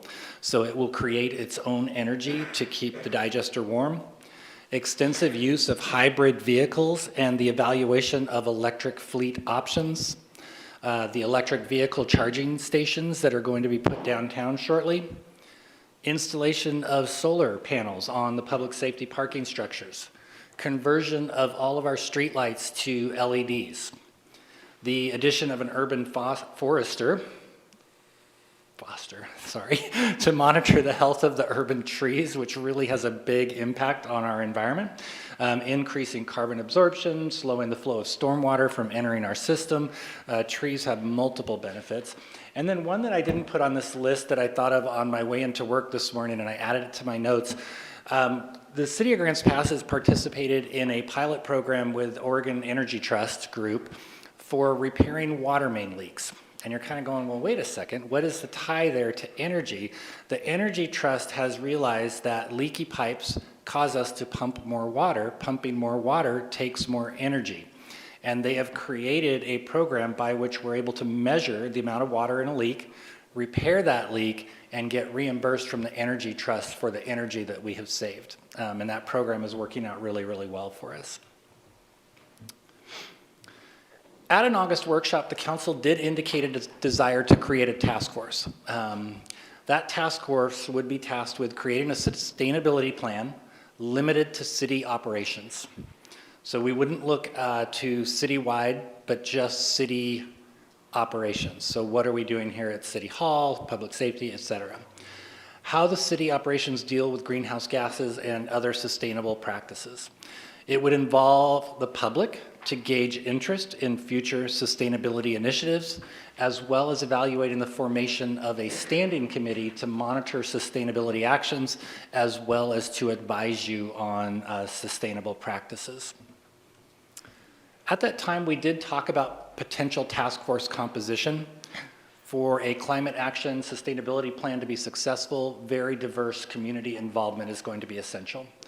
It will be desirable to engage a diverse group of both technical resources and lay people to help guide the city's future sustainability efforts, as well as engagement of local education institutions.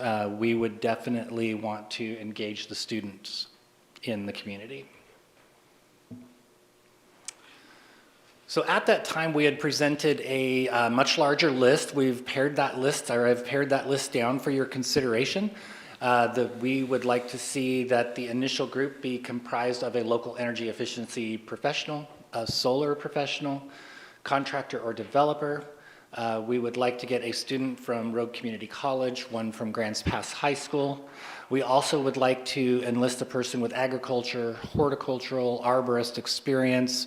We would like to have 3 persons at large that all just have an interest in energy action efforts. And then optionally, for your consideration, we believe that 2 ex officio members would benefit the committee, and these are very technical positions. One would be a member of the Oregon Energy Trust, if they so wanted to participate, as well as Southern Oregon Climate Action Network, who is a local not-for-profit working out of Jackson and Josephine County on climate issues. So how are we going to get all this work done? As we talked about in August, the Public Works Division doesn't currently have staff bandwidth to do a lot of this work. AmeriCorps, however, offers several programs of which they might be able to help us. One of those is Resource Assistance for Rural Environments, the RARE program, and we talked about that fairly extensively.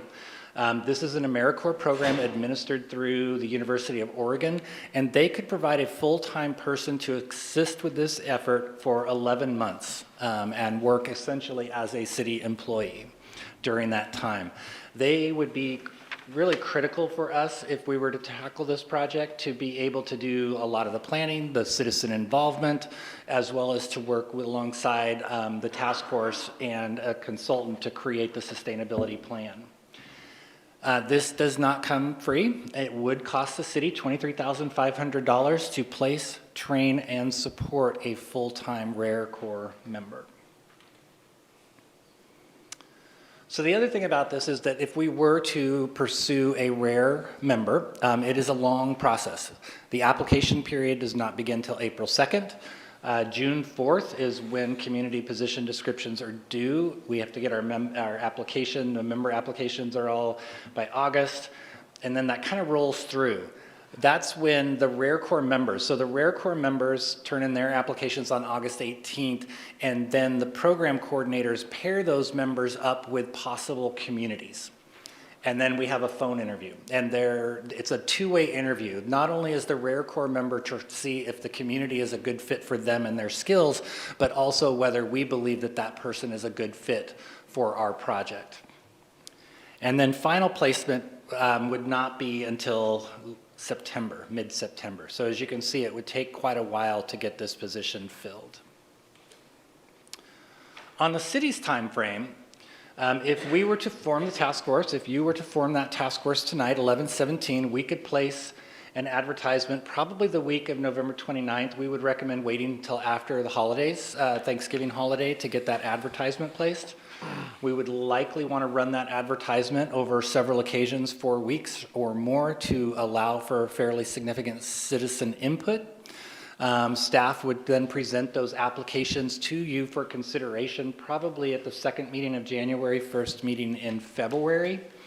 And then we could schedule in March of 22 for that task force to begin meeting. It would still take a fair amount of time, but we're still way ahead of when we could get a RARE Corps member. And just to reiterate, we could provide limited support for the task force during that period between getting the RARE Corps member on board, but we could get the group together, we could host initial meetings, we could help to define what that looks like over that period, as well as what skills we would be looking for in that RARE Corps member. So again, a task force working along with the RARE Corps member with community involvement could create a sustainability and energy action plan for the city. This would be a process very, very similar to PAVE. where we look at our actions, look for where we can make improvements, generate a document for your consideration of actions that the city could take to reduce our energy consumption as well as make us a more sustainable operation.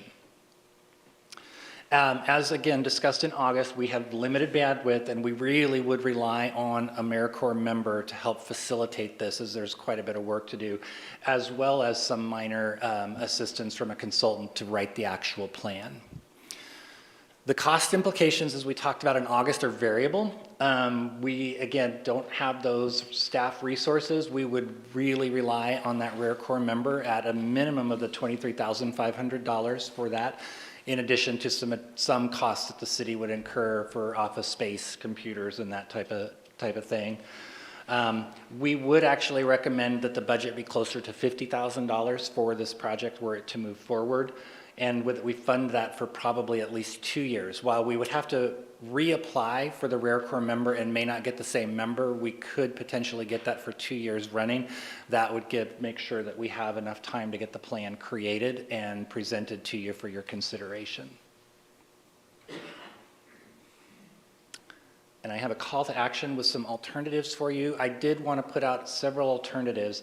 That is that we could create the Sustainability and Energy Action Task Force tonight seat. We could approve that resolution with amendments.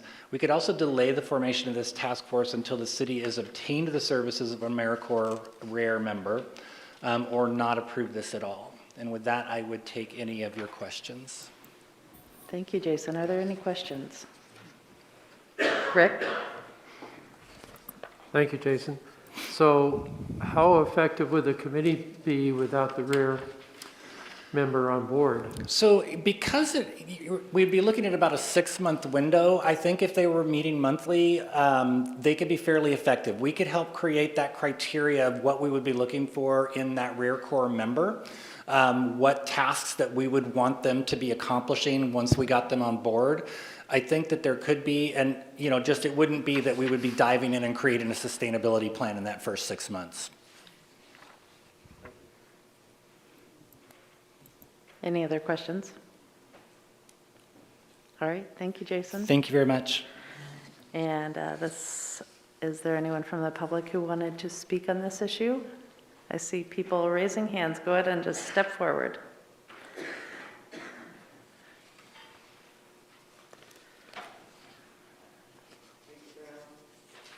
Can you check the mic? Rika Brown, Grants Pass. I'm not at all certain about this, though the actions that he said the city has taken, I agree with every one of them, as far as what we've already done.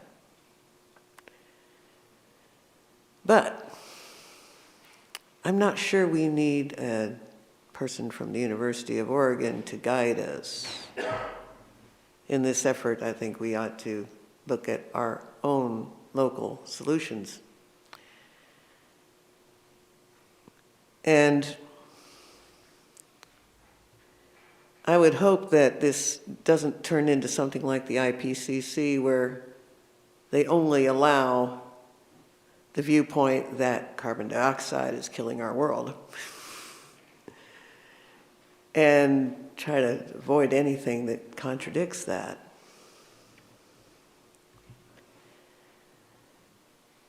Now, I notice there is a space on this commission for an arborist, horticulturist, and I would probably apply for that post.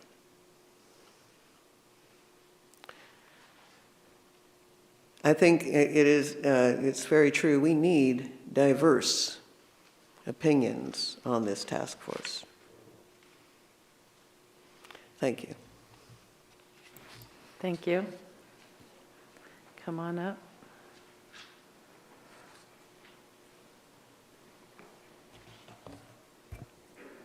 Hi, my name is Dorothy Swain, and I am here representing a group called Sustainable Rogue Valley, which is a local community group since 2015, whose mission is to foster a vibrant and resilient community that makes use of sustainable practices, empowers us to share our skills and gifts, and confronts environmental and economic instability with determination to create a better life for all. Some of our projects include the 5 Firewise demonstration gardens you may have seen at the Josephine County Fairgrounds, the construction and maintenance of a rain garden and bioswale at Rogue Community College, and a monthly gathering where we support each other in our efforts to conserve energy and build community around the theme of resilience. We thank the Council for including resilience, sustainability, and climate goals in the current strategic plan, and we encourage you to approve the formation of the Sustainability and Energy Action Task Force. Our group pledges active support and involvement. Some of us may apply for membership on the task force, and others will be available to assist with projects, research, analysis, and planning. On a personal note, I've been an educator for more than 30 wonderful years, 10 of those years right here in Grants Pass, and I have seen firsthand the negative effects of anxiety and uncertainty on learning. No one knows for sure what the Earth's climate will look like in the next 10 or 20 years, and we could debate the issue endlessly without generating any practical solutions. Uncertainty and anxiety have a way of making us less effective problem solvers. The proposed task force is significant because it is practical. It is about rolling up our sleeves and doing the work to secure the energy needs of the city and to identify sustainable practices that are also cost-saving measures. It's about being ready and resilient for tomorrow, whatever the climate may hold. And practical solutions are regenerative. Solving practical problems today has a way of making us more effective problem solvers tomorrow. So on behalf of myself as an individual and as a representative of Sustainable Rogue Valley, I urge you to approve the resolution establishing the Grants Pass Sustainability and Energy Action Task Force. Thank you. Thank you.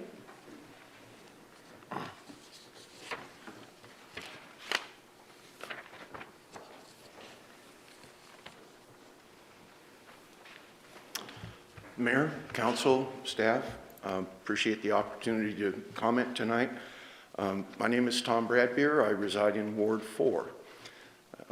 I would like to talk about the task force from the standpoint of strategic planning.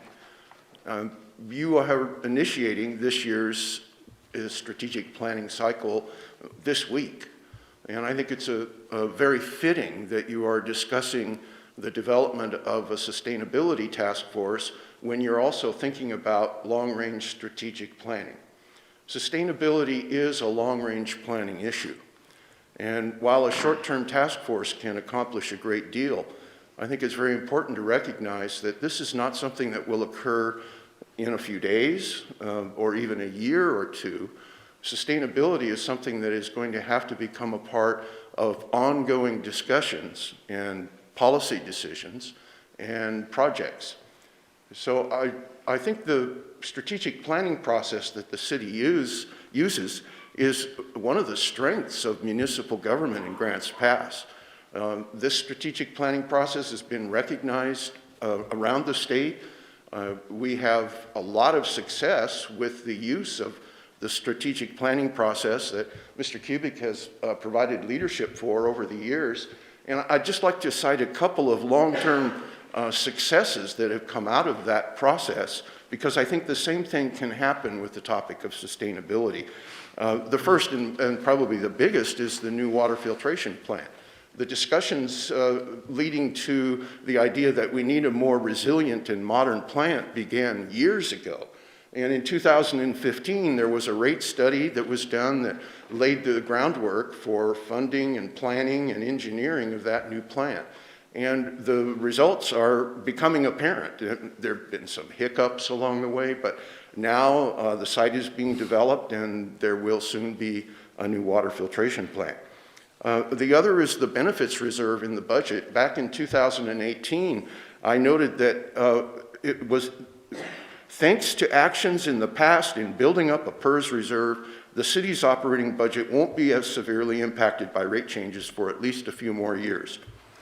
That was a very prescient statement back in 2018, and that reserve is still being used in the way it was intended. So I will cut this short. In a similar way, a sustainability plan can provide a path to resilience and sustainability with incremental steps over the next 6 to 8 years. With time for planning, careful analysis, and data-driven recommendations, the most cost-effective investments can be identified and implemented incrementally, one step at a time. I urge your support for the Sustainability Task Force. Thank you. Thank you. Anybody else here to speak on this one? All right, Council, I will turn it over to you for discussion. All right, I have Joel, then DJ. I just have a couple suggestions and additions to, in terms of emphasis for the task force. On page 3, we talked about the scope of the city task force. I think, being Tree City, USA, we need to enhance the tree canopy to both lower summer surface temperatures and increase carbon sequestration. So I'd like that to be an emphasis item to the committee as well. I think if we don't make that clear, then, whether it's greenhouse gas or other sustainable processes. So to enhance tree canopy to lower summer temperatures and capture carbon sequestration. Under potential members, we have a person with agriculture, horticulture, and arborist experience, and I'm not sure why we don't have a forestry person there. Because they have the expertise, they have the training. So the other thing that struck my mind is we have some qualified people that are landscape architects, and that can serve very well as well. So I really don't want to be exclusionary there, and some very talented people with a lot of knowledge in our community. The agriculture, horticulture, arborist experience, I'm not saying that that's a negative thing, but I think we need to add the forestry, landscape architect type position. And the other thing is this optional on 2 ex officios. I know, Brian, you work with the Energy Trust of Oregon, is that correct? And so I'm not sure what they would bring and what their point of view is. I would guess they would have some expertise, and I don't know about implementation. Are they involved with implementation, or are they just, is it a volunteer thing, or what is that? Well, Energy Trust of Oregon is a nonprofit that's funded by Pacific Power and PGE, and the money they get goes to incentivize homeowners and businesses and other entities to implement energy efficiency projects. So I'm not sure what that means as far as this committee. I think whoever that person is, and it certainly wouldn't be me, I have a very narrow scope as far as what I do for them. But there's a local Southern Oregon representative for Energy Trust of Oregon, and I would assume that would probably be the person that would be filling that role. And they have knowledge of the whole scope of Energy Trust programs and implementation methods, if that's at all helpful. Okay, so with that then, what is the nature and the purpose of the Southern Oregon Climate Action Network? Does anybody know?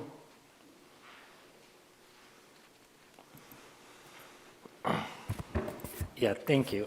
So they're a regional not-for-profit that works locally, primarily Jackson County, but also in Josephine County, on local sustainability initiatives. So they do projects very similar to the group that we just heard of, okay. But on a little bit bigger scale. Okay, thank you, Jason. Mm-hmm. So I guess in summary, I think we need to, in the scope of City Task Force, add the task of enhancing tree canopy, both for summer temperatures and carbon. And under potential members, I think we need to expand that possibility to include other people of expertise, such as foresters and landscape architects.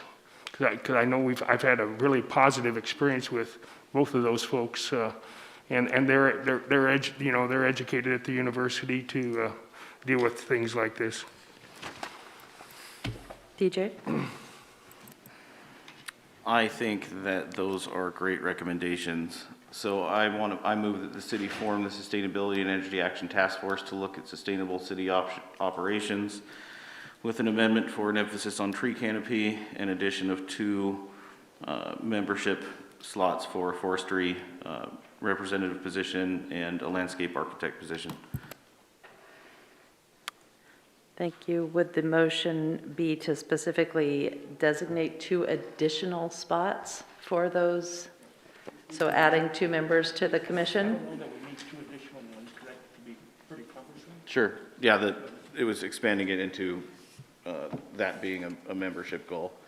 You know, because I think there could be overlap between horticulturalist and landscape architect. But I think that forestry is pretty niche, so I think that should be a focus. Okay, so that would be that the position that is outlined as being for, trying to find it here. Currently says 1 person with agriculture, horticulture, arborist experience, that you would add forestry or landscape to the definition. I had the idea of actually adding 1 more position that's specific on grand scale forestry, but then expanding the other position to include landscape architect. Okay. And then just the final discussion that I was interested in. Joel, we have a motion we need to deal with first, okay? Okay. And then I'll come back to you. Okay. Okay, so right now I have that the motion would be to establish the Sustainability and Energy Action Task Force with the amendment of adding tree canopy, enhancing the tree canopy as being one of the goals, adding 1 additional position, not currently on the list, that would be designated for a forestry representative, and then amending the definition of that other position to include landscape architect. Okay, is there a second? I'll second. Joel with the second. Okay, discussion on the motion. Rick? So I have a question. On the agriculture, horticulture, arborist, by putting in landscaping, does that make it more restrictive as to their background? So if somebody doesn't have landscaping experience, they can't apply? I think Or it's just and or? the spirit would be to make that position more broad and spectrum. More broad? Yep. Okay, thank you. Brian?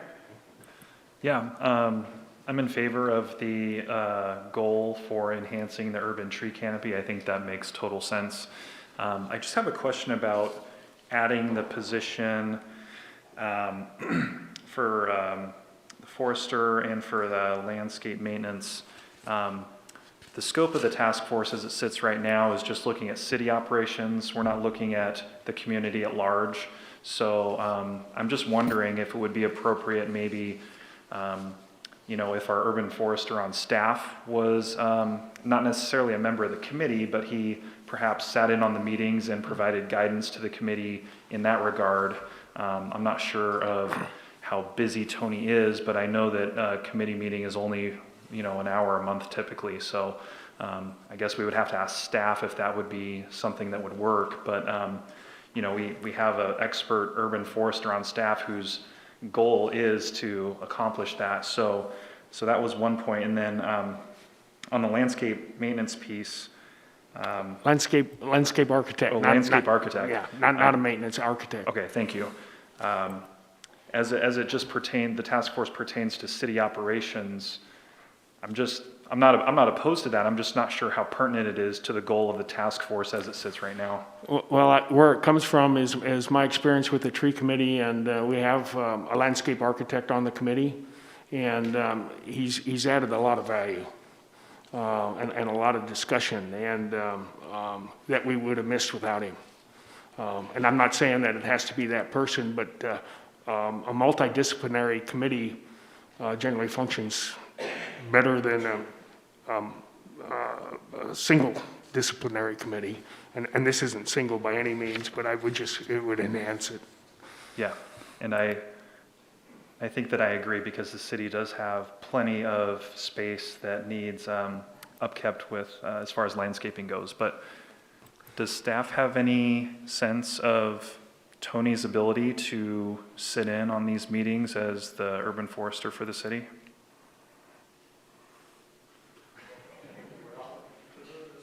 You're speaking for him to just be a member, not to be the staff of that committee. If that's more appropriate, then yes. And that was exactly where I was going as well. I think, you know, if what we're hearing is a 1 hour commitment without the added responsibility of agenda setting, minute taking, some of those staff liaison things, I think that's fair to say that he could do. He's busy just like everyone else. Yeah, if he's just a participant, I'm sure he would be able to sit in on those meetings.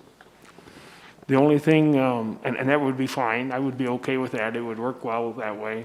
The only thing that I would like is a citizen participation, much like we have with the students, and that we have a fully engaged city forester, and if we can, just like we do with students, engage another one of our citizens in this, what it does, it broadens support, brings in even more ideas, because I'm sure Tony's ideas will be represented, at least hopefully at the committee. And so that citizen involvement, I think, is important. You know what? You've sold me, Joel. Good job. All right, is there any further discussion on the motion? All right. The motion was to establish the committee, or the task force rather, add one position designated for forestry, expand the definition of the agriculture, horticulture, arborist to include landscape architect, and to add a goal of enhancing the tree canopy. DJ, how do you vote? Yes. Joel? Yes. Rick? Yes. Brian? Yes. Vanessa? Yes. Rob? Yes. Valerie? Yes. Kurt? Yes. Passes 8-0. All right. Hey, Rick, we're a little early, but how about a motion for that 9 o'clock while we're... You're not doing public comment at this time? Oh, well, why don't you just extend us past 9 o'clock so that we don't have to Oh. interrupt anything with that? So you'd like a motion to extend beyond 9 o'clock? Yes, please. So made. Sure, make the motion. TJ, would you like to second that motion? Thank you. All in favor of extending beyond 9 o'clock? Aye. Any opposed? All right. It's daylight savings, Rick. I know, I asked him too soon and it threw him off. Public comment. This is an opportunity for the public. Sarah, don't we have an appointment here? Oh, yeah, we do. Sorry, you know what, I saw that on there, and then because we were just talking about that committee and appointments so long, I got distracted. All right, so next up on our agenda, appointment to the Committee on Public Art. We have a vacancy, and we have one candidate has applied. And so everybody, you know, has this yellow sheet, but I'm not sure it's necessary tonight. Valerie? I would simply like to make a motion to fill the opening for the Committee on Public Art with Kate Bortels, since she's the only applicant, so save the paperwork. Okay, so we have a She's motion to appoint Kate Bortels to the Committee on Public Art. Is there a second? Vanessa, thank you. Any discussion? All right. Valerie, you made the motion. How do you vote? Yes. Kurt? Yes. DJ? Yes. Joel? Yes. Rick? Yes. Brian? Yes. Vanessa? Yes. And Rob? Yes. Motion carries 8-0. I guess I have a little bit of a housekeeping question on that. It does say that in our handbook that if we receive less than 3 applicants for a position, we relist it. So do we know if that one got relisted? And Yes, we re-advertised twice on that. okay.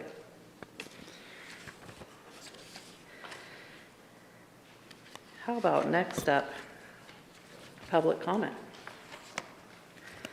So, public comment.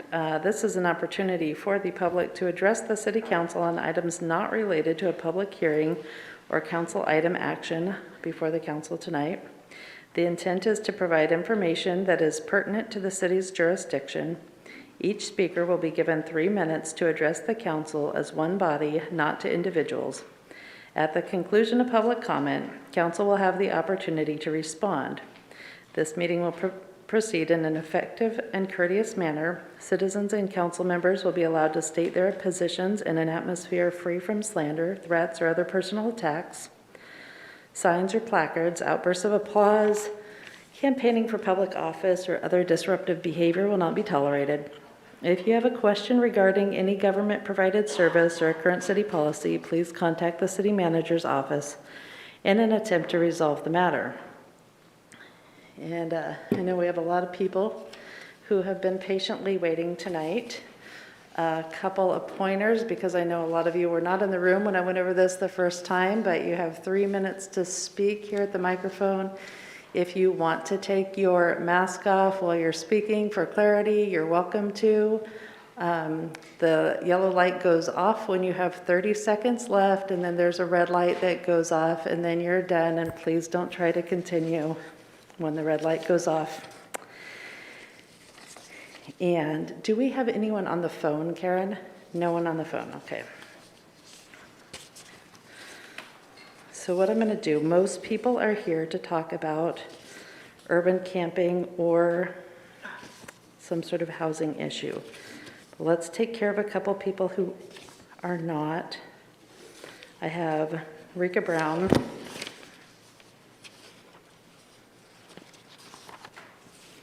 And then we'll have Stephen Nelson.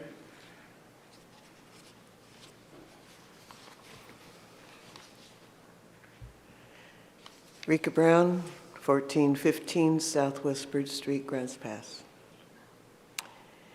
We bought a birdhouse about 20 years ago, which occasionally was used by birds over the years, but not every year. This year, my daughter's mate used cedar fence boards to make sills for our new windows.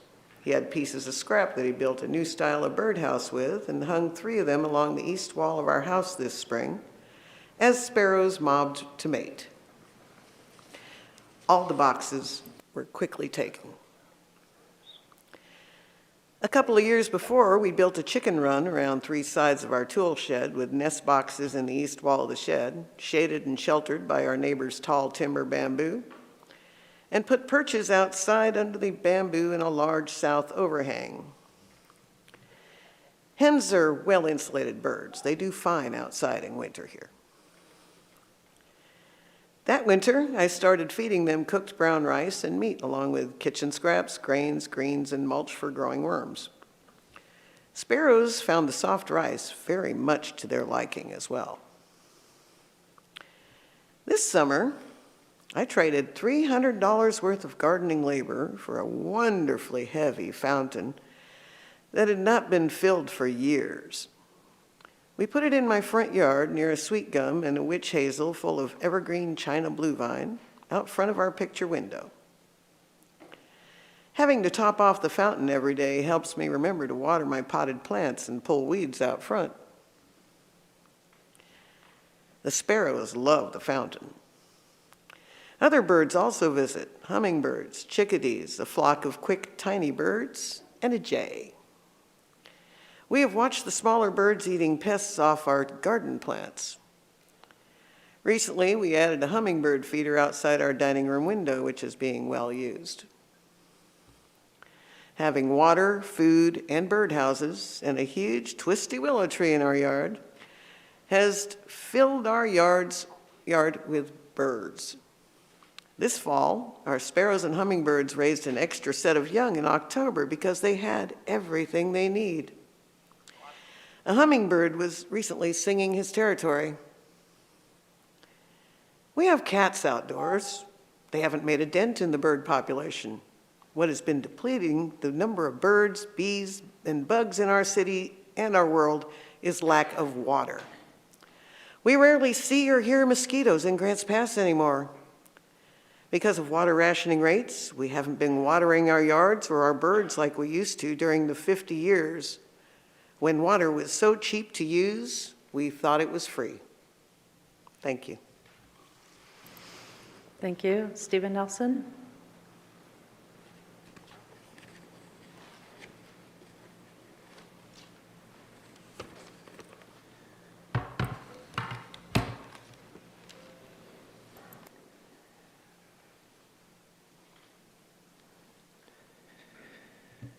I have a phone message that was put on my phone about 3 years ago. I would like to play that for you. Please listen. Hi, Mr. Nelson. It's Laura Glover at the City of Grants Pass. I want to give you a follow-up on what we are going to be doing on our demolition permits. I was able to talk to two different DEQ representatives, and they talked about some new rules that will be coming into place. But at this point, our old practice had been to give a demolition permit and advise the contract person to contact DEQ. But now at this point, what we're going to do, we're going to flip that process. We will require that they show us that they have met their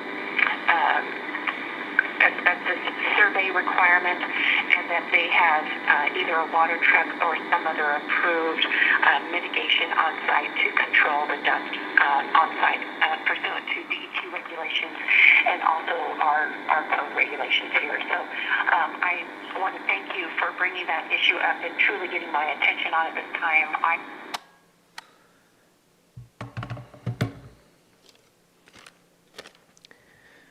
Asbestos is regulated as a hazardous material, but I've been trying to get city officials, developers, and contractors to understand that the unregulated demolition dust does not mean non-hazardous. For this reason, I cannot agree with what two councilors recently said.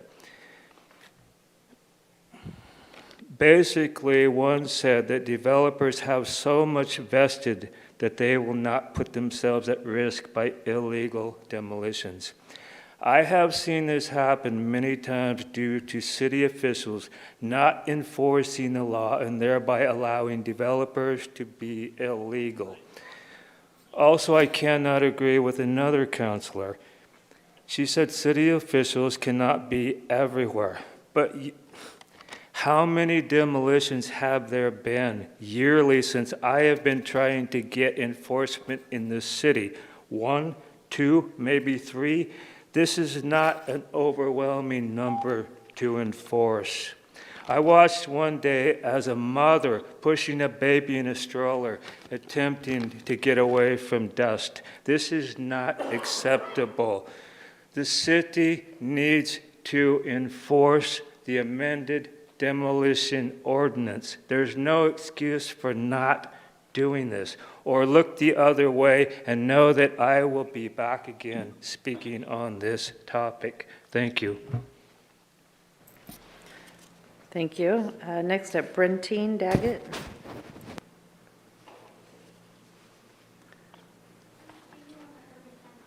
Yep.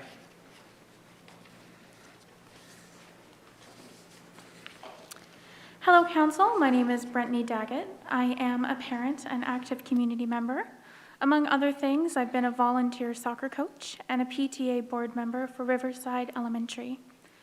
I know the N Street location has been tabled, but I'm hopeful that you and All Care are searching for a new, viable location.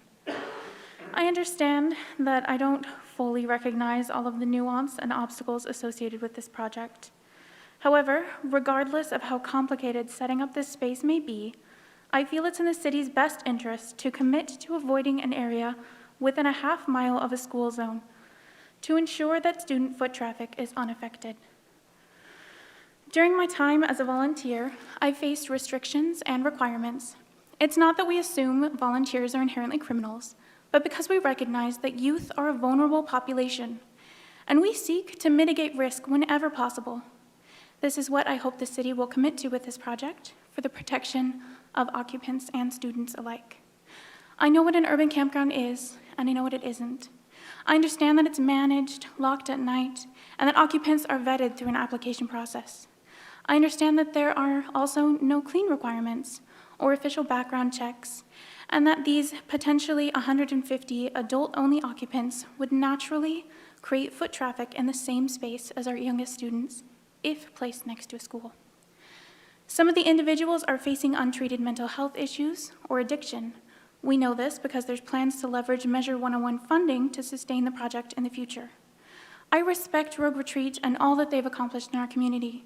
They're a nonprofit that meets the unique needs of houseless individuals in our community in creative ways. Medford's project has been largely successful, but its location is notable. Matt had described this as a ground zero project that will assist individuals who are not ready for more permanent solutions. It will get them access to much needed care and hopefully along the path to more permanent housing options and eventually independent housing. There is a need for this project, but as a project designed to bring people out of crisis, there is inherent risk when placed next to school foot traffic. The children in these areas do not have other options. It is vital to elevate the quality of life of our unhoused population. It is untenable, however, to sacrifice the safety and quality of life of our school children. We can do one without sacrificing the other. I encourage this council to make a public commitment to seeking a site a half-mile or further from a school zone. Thank you. Thank you. Karen, did we just have one on the phone? I believe it's Sandra. You can go ahead and speak now, Sandra. Good evening. My name is Sandra, and I was there earlier, and I just recently left. I would like to say thank you for reconsidering the end street location. I don't believe this was the best location for this project. With that said, however, I don't feel that we need an urban campground in the community at all. I'm afraid that it will only entice out-of-town transients to come and stay. If there was a way that we could screen the applicants to where they're Josephine County residents, that would be one thing. I'm just fearful that it's going to invite many people from many different counties, cities, states to come and want to stay here and live off of our system.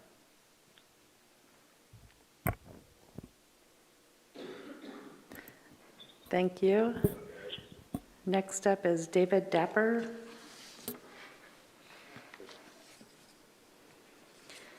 And I think if you want to stay and listen on the phone, is it *6 to mute, Karen?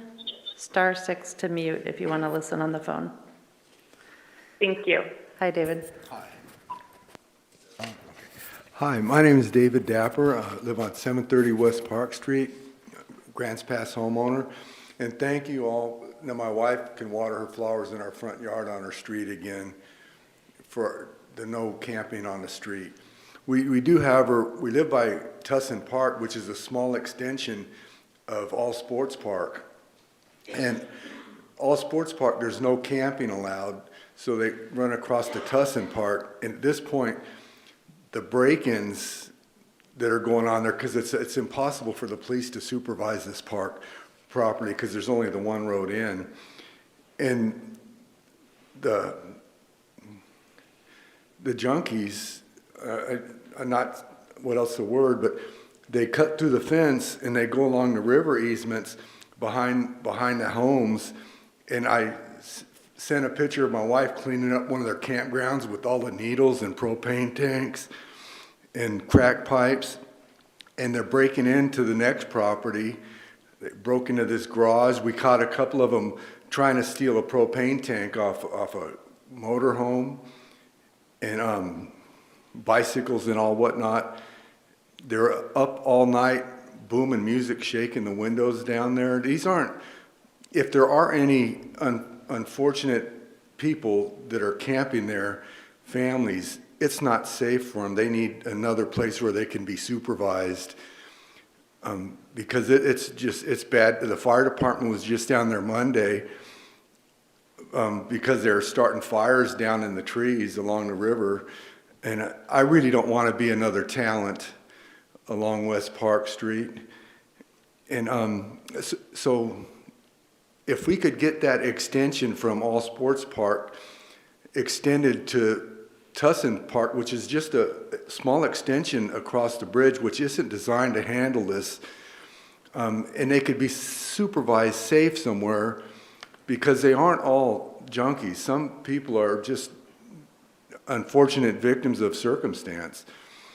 It would help all of us. And the children that are supposed to be able to play on that property, Mike and Lynn's property next door, Riley and my nephew Johnny, who's 2 years old, and Riley's brand new sister, aren't allowed to play on their own property that they own because of this situation. And this officer can probably tell you a lot more than me about the calls you've had coming out constantly.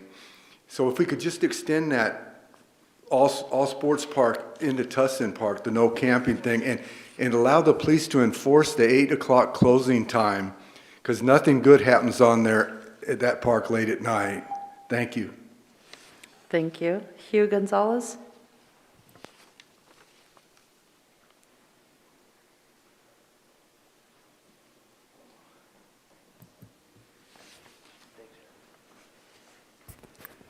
How you doing? My name is Hugh Gonzalez, and I'm here today to talk about my personal story. First and foremost, I wanted to share my story about my family and I started out in the Grants Pass area, homeless, living in out of our SUV in the parking lot of Denny's.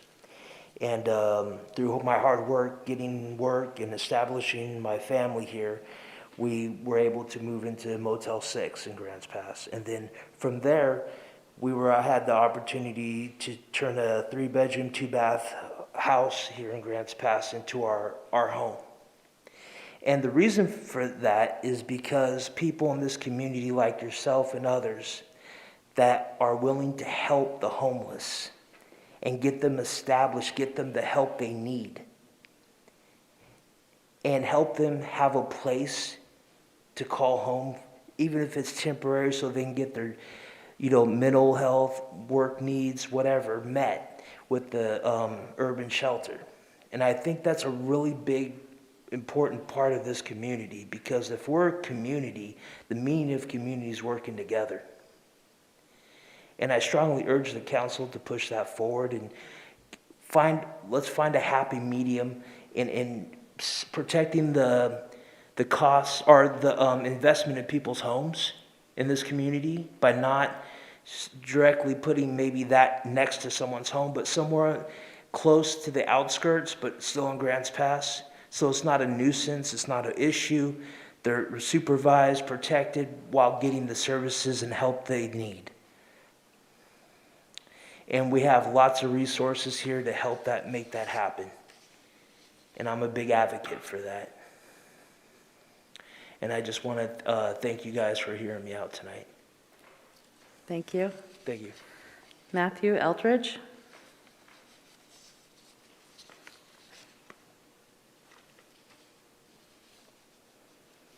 Matthew's left us. All right. Doug Walker? Yeah, hi, thank you. Thank you, Council. So I'm here to talk a little bit about the urban campground. The council and the city manager approached the All Care Foundation and asked the foundation to look into creating an urban campground. And the foundation tasked me with looking into the properties, locating properties, finding ones that were appropriate, and then approaching them to see if they're for sale. And I want to apologize to the council because I did a very bad job of that. I should have spent more energy into going to the community and seeing where they might want that, talking to the neighbors in the end street property, and I didn't do that. And I apologize, I've wasted a lot of time and I wasted a lot of energy. Hopefully this project can move forward still. I also want to apologize to the All Care Foundation and its members that put the work into operational budgets and operational efforts, and all of that effort hopefully doesn't go to waste. Sorry about this. Thank you. Next up, is it Jace Daggett?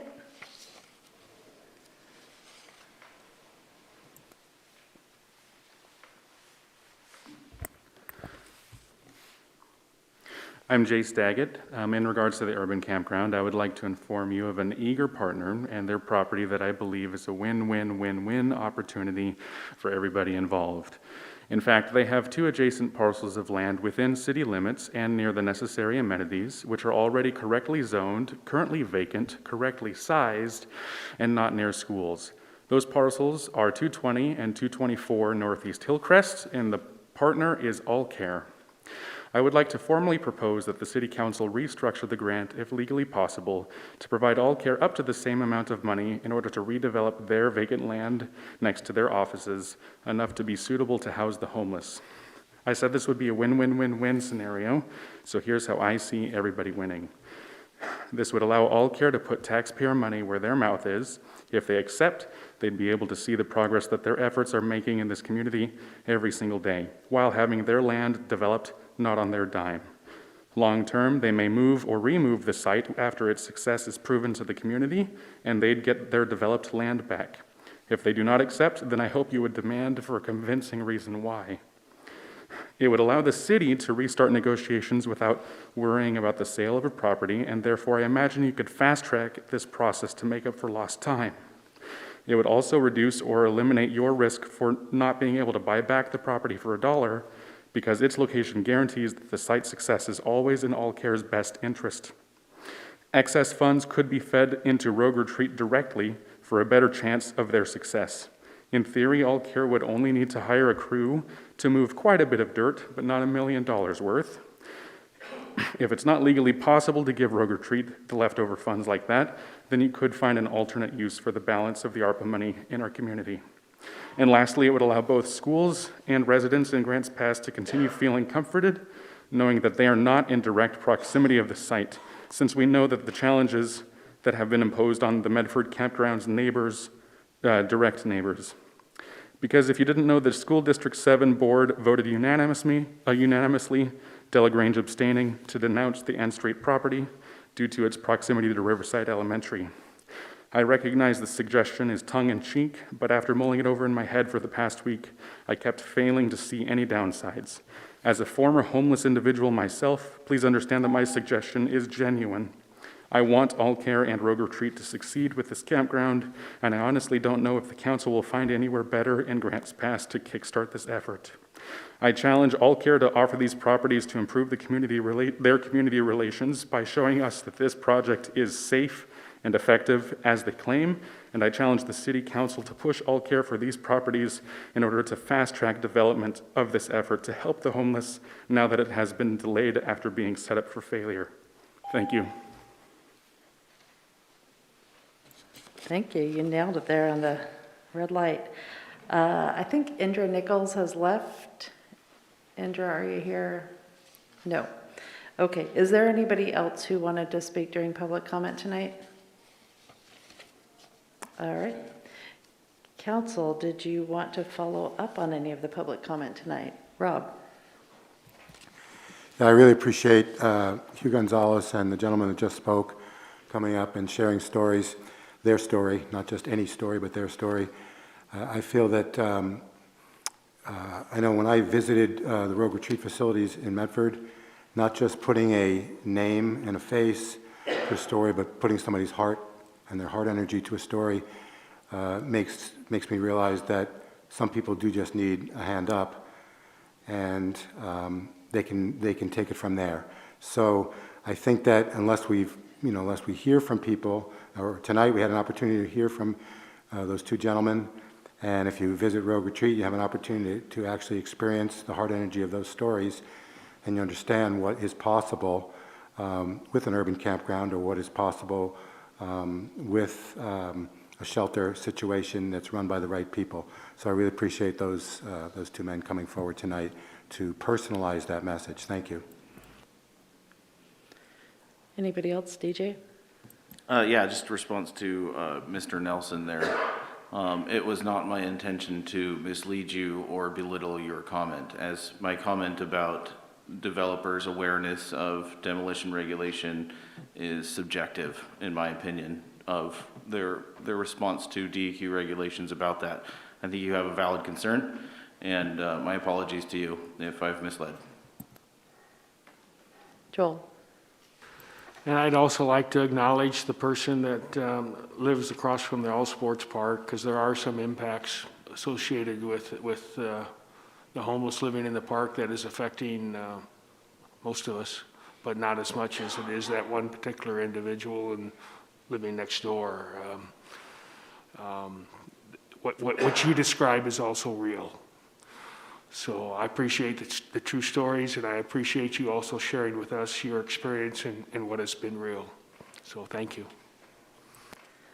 Yeah, the Deppers have left, but I did want to note, he asked, for us to extend the restrictions against camping that are, restricted in Reinhardt Sports Park to Tussing Park, but that is not a decision that's up to this council. We have a federal injunction that was an arrangement made a year ago that allowed us actually the flexibility. I mean, it's kind of nice that we have that one park where we don't have to allow camping, but we do have to allow camping right now in all the other parks. So we're not able to make any special rules for Tussing. He also asked us to enforce the 8 p.m. closing time, but we do have to allow people to rest overnight in Tussing Park as well as all the other parks except for Reinhardt Sports Park. So, Vanessa. Yeah, I'd like to second what Councilor Pell had said, that it is nice and it's impactful to have voices come forward that have lived experiences of being unhoused.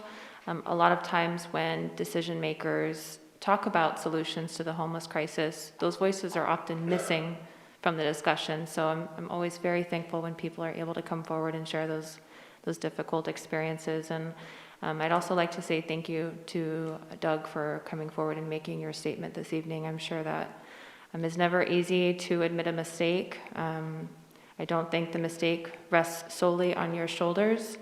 But I am confident that in the next step of having a roundtable discussion between the city and All Care, we can move forward and what would work best for the community on that.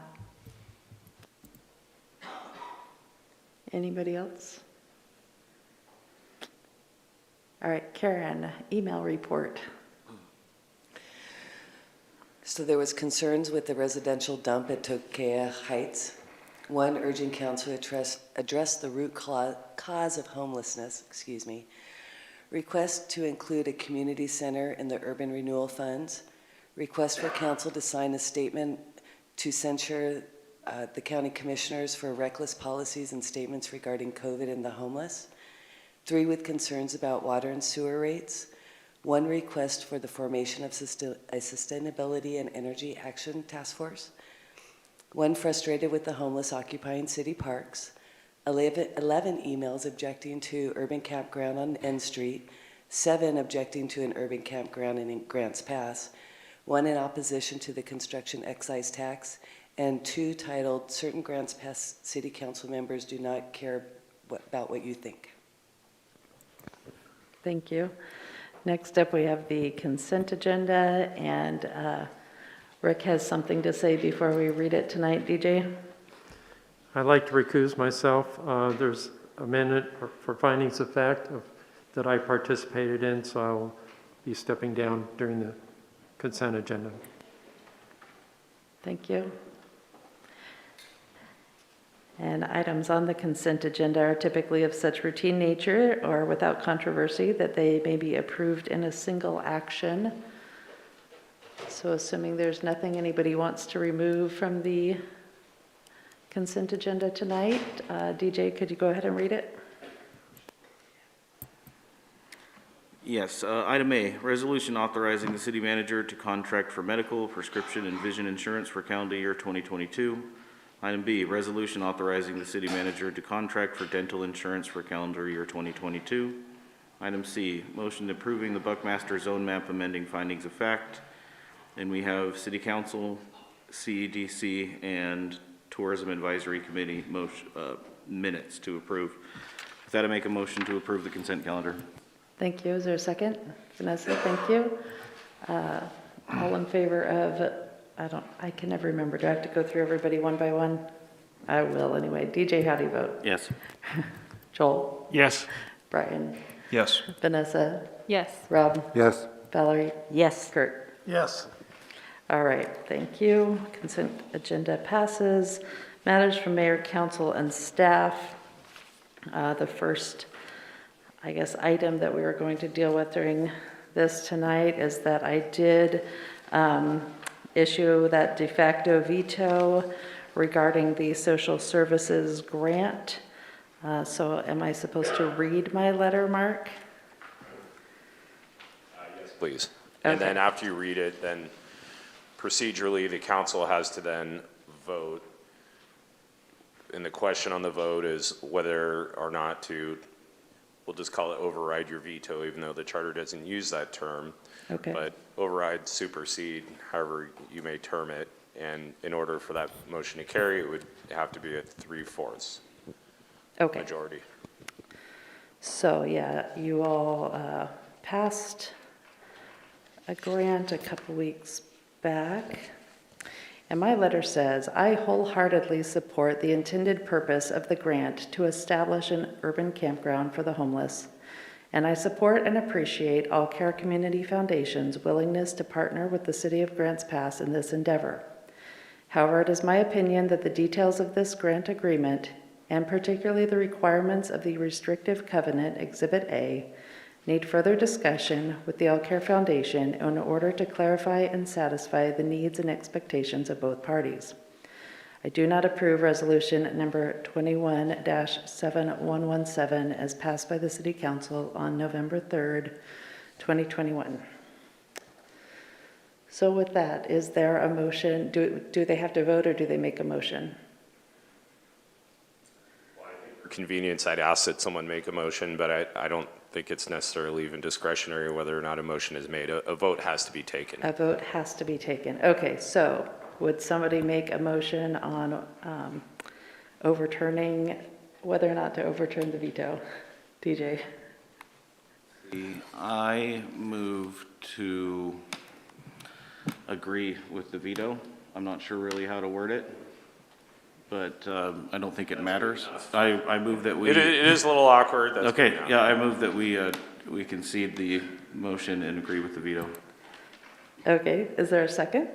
Brian, thank you. Okay, so there's a motion to agree with the veto. Any discussion? Okay. DJ, how do you vote? Yes. Joel? Yes. Rick? Yes. Brian? Yes. Vanessa? Yes. Rob? Yes. Valerie? Yes. Kurt? Yes. All right. Thank you all for agreeing with my disagreeability there. I guess while we're on that topic, that was the only thing I had to bring up during Mayor Council tonight, but I think if we want to discuss that at all, now would be a good time. And if you don't want to discuss that, then we'll just go to a round robin of anything else. So does anybody have anything on that they want to say? DJ? I think that a date certain might be appropriate after we establish the roundtable discussion and receive the survey results from the ARPA survey. I think we should continue to talk about this. I'm just entertaining a date certain, but do we have any certainty regarding that roundtable discussion? So we have a poll out, and we're looking at trying to set it up for after Thanksgiving week, so the last week of this month is we have some openings that we're trying to coordinate a roundtable. Okay, it might be a little too early for a date certain. Okay. It will be readdressed. All right, anything else do you want to bring up during matters for Mayor Council? Joel? I just had two. First, I go down and I see how things are going at Riverside Park. Usually I go down pretty early in the morning, and this last time I had a unique experience. I was going to talk with two people, seeing how they're doing and that kind of thing, and they both pulled out switchblades. And they didn't point them at me, they just started sharpening them. So the conversation rapidly switched to, have you seen Ralph? I'm looking for my Uncle Ralph, I haven't seen him. And Ralph died 40 years ago, so that's why I haven't seen him, but they haven't seen him either. So And then we went on to the next person. But it's the first time I've ever seen such a potentially hostile act in our city parks. The second thing was I've been doing some thinking on the presentation on mental health and addiction services and where we need to go. Yeah, because it is one of the more cost-effective ways of dealing and preventing homelessness. Plus, we have epidemic levels of both in our community, and it's predicted, according to the experts we have here, to get even worse. And so that will have a boomerang effect on all our services, including housing. So one of the things I'm going to propose to do, wait until the surveys are back from ARPA, and so that we can look at the opportunity costs, much like we didn't do with the urban campground, but we can compare it against the other projects and see where they're at. And then the proposal that I would have is to have an RFP, one for addiction services and one for mental health. I don't think they need to be that large. Startup costs, maybe $300,000 or something like that a piece, and let those nonprofits see how they can enhance those services to serve our community because they're desperately needed, and they are very cost effective. So that's what I would suggest that we do, and that we hold off till we get the survey back from ARPA, so we can compare it with other projects and look at opportunity costs and see what is the most effective use of our dollars. Rob? Yeah, I already communicated with Aaron and Sarah and DJ, but just to let everybody else know that Travis Boersma has agreed to be at our Monday workshop to at least have an initial discussion about a stakeholder task force for ideas or whatever with the Town Center Plaza. So anyway, we hopefully will get some feeling of whether or not, or how much, to what degree he's interested in discussing and hearing ideas and kicking those things around. Hopefully we'll have an idea on Monday whether he is someone that can help facilitate discussion on that. Thank you. Anybody else? Vanessa? Yeah, real quick. I don't have much to report from the Committee on Public Art. They were just really brainstorming ideas to bring forward for council for the strategic planning next year. But I did want to give a shout out to you, Mayor, that I was very surprised you showed up to our meeting with gifts and thank yous for the volunteers and all of the hard work that they do. So thank you for stopping by and letting our volunteers know just how much we appreciate them. You're welcome. And now the cat's out of the bag for the committees that don't have theirs yet, but Oops. that's all right. It wasn't that much of a secret. Anybody else? TJ? So we have, the mayor and I have our monthly city council board of commissioner meeting coming up on the 23rd. So far, we really only have one item on that agenda, and it's regarding federal grant monies for fire prevention.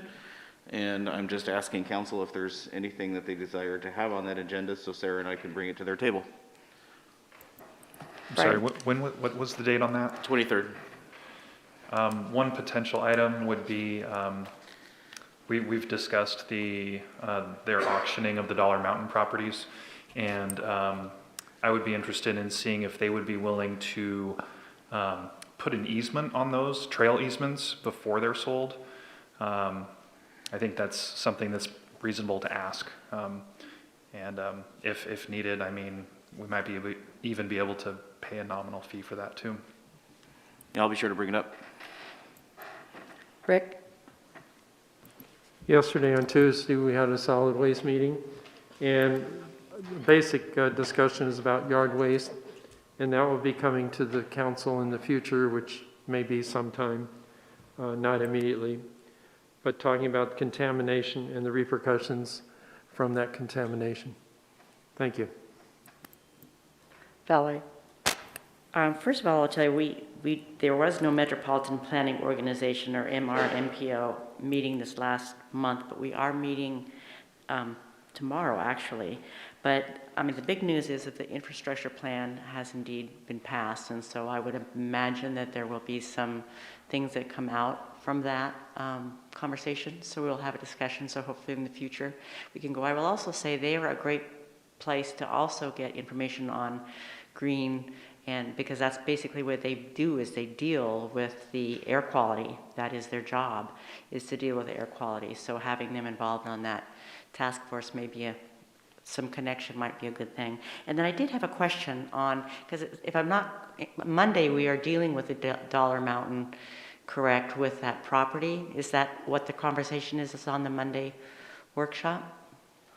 So that's there just to provide you with a report on those two properties and what the two advisory committees are recommending, which was a council request to get the input from Bike and Ped and Parks. Okay, thank you. So I wasn't sure what exactly we were doing at that meeting. And then also, I know the airport's on there, and I just would like, if you reached out to the county for clarification on what ARPA money they have spent, because I know that I don't know if with their business meeting they were going to start announcing some of the projects that they had put ARPA money from, and I think some of them, if I'm not mistaken, were at the airport. They weren't the runway, but they were the airport. So I don't know if if you can get some of that information.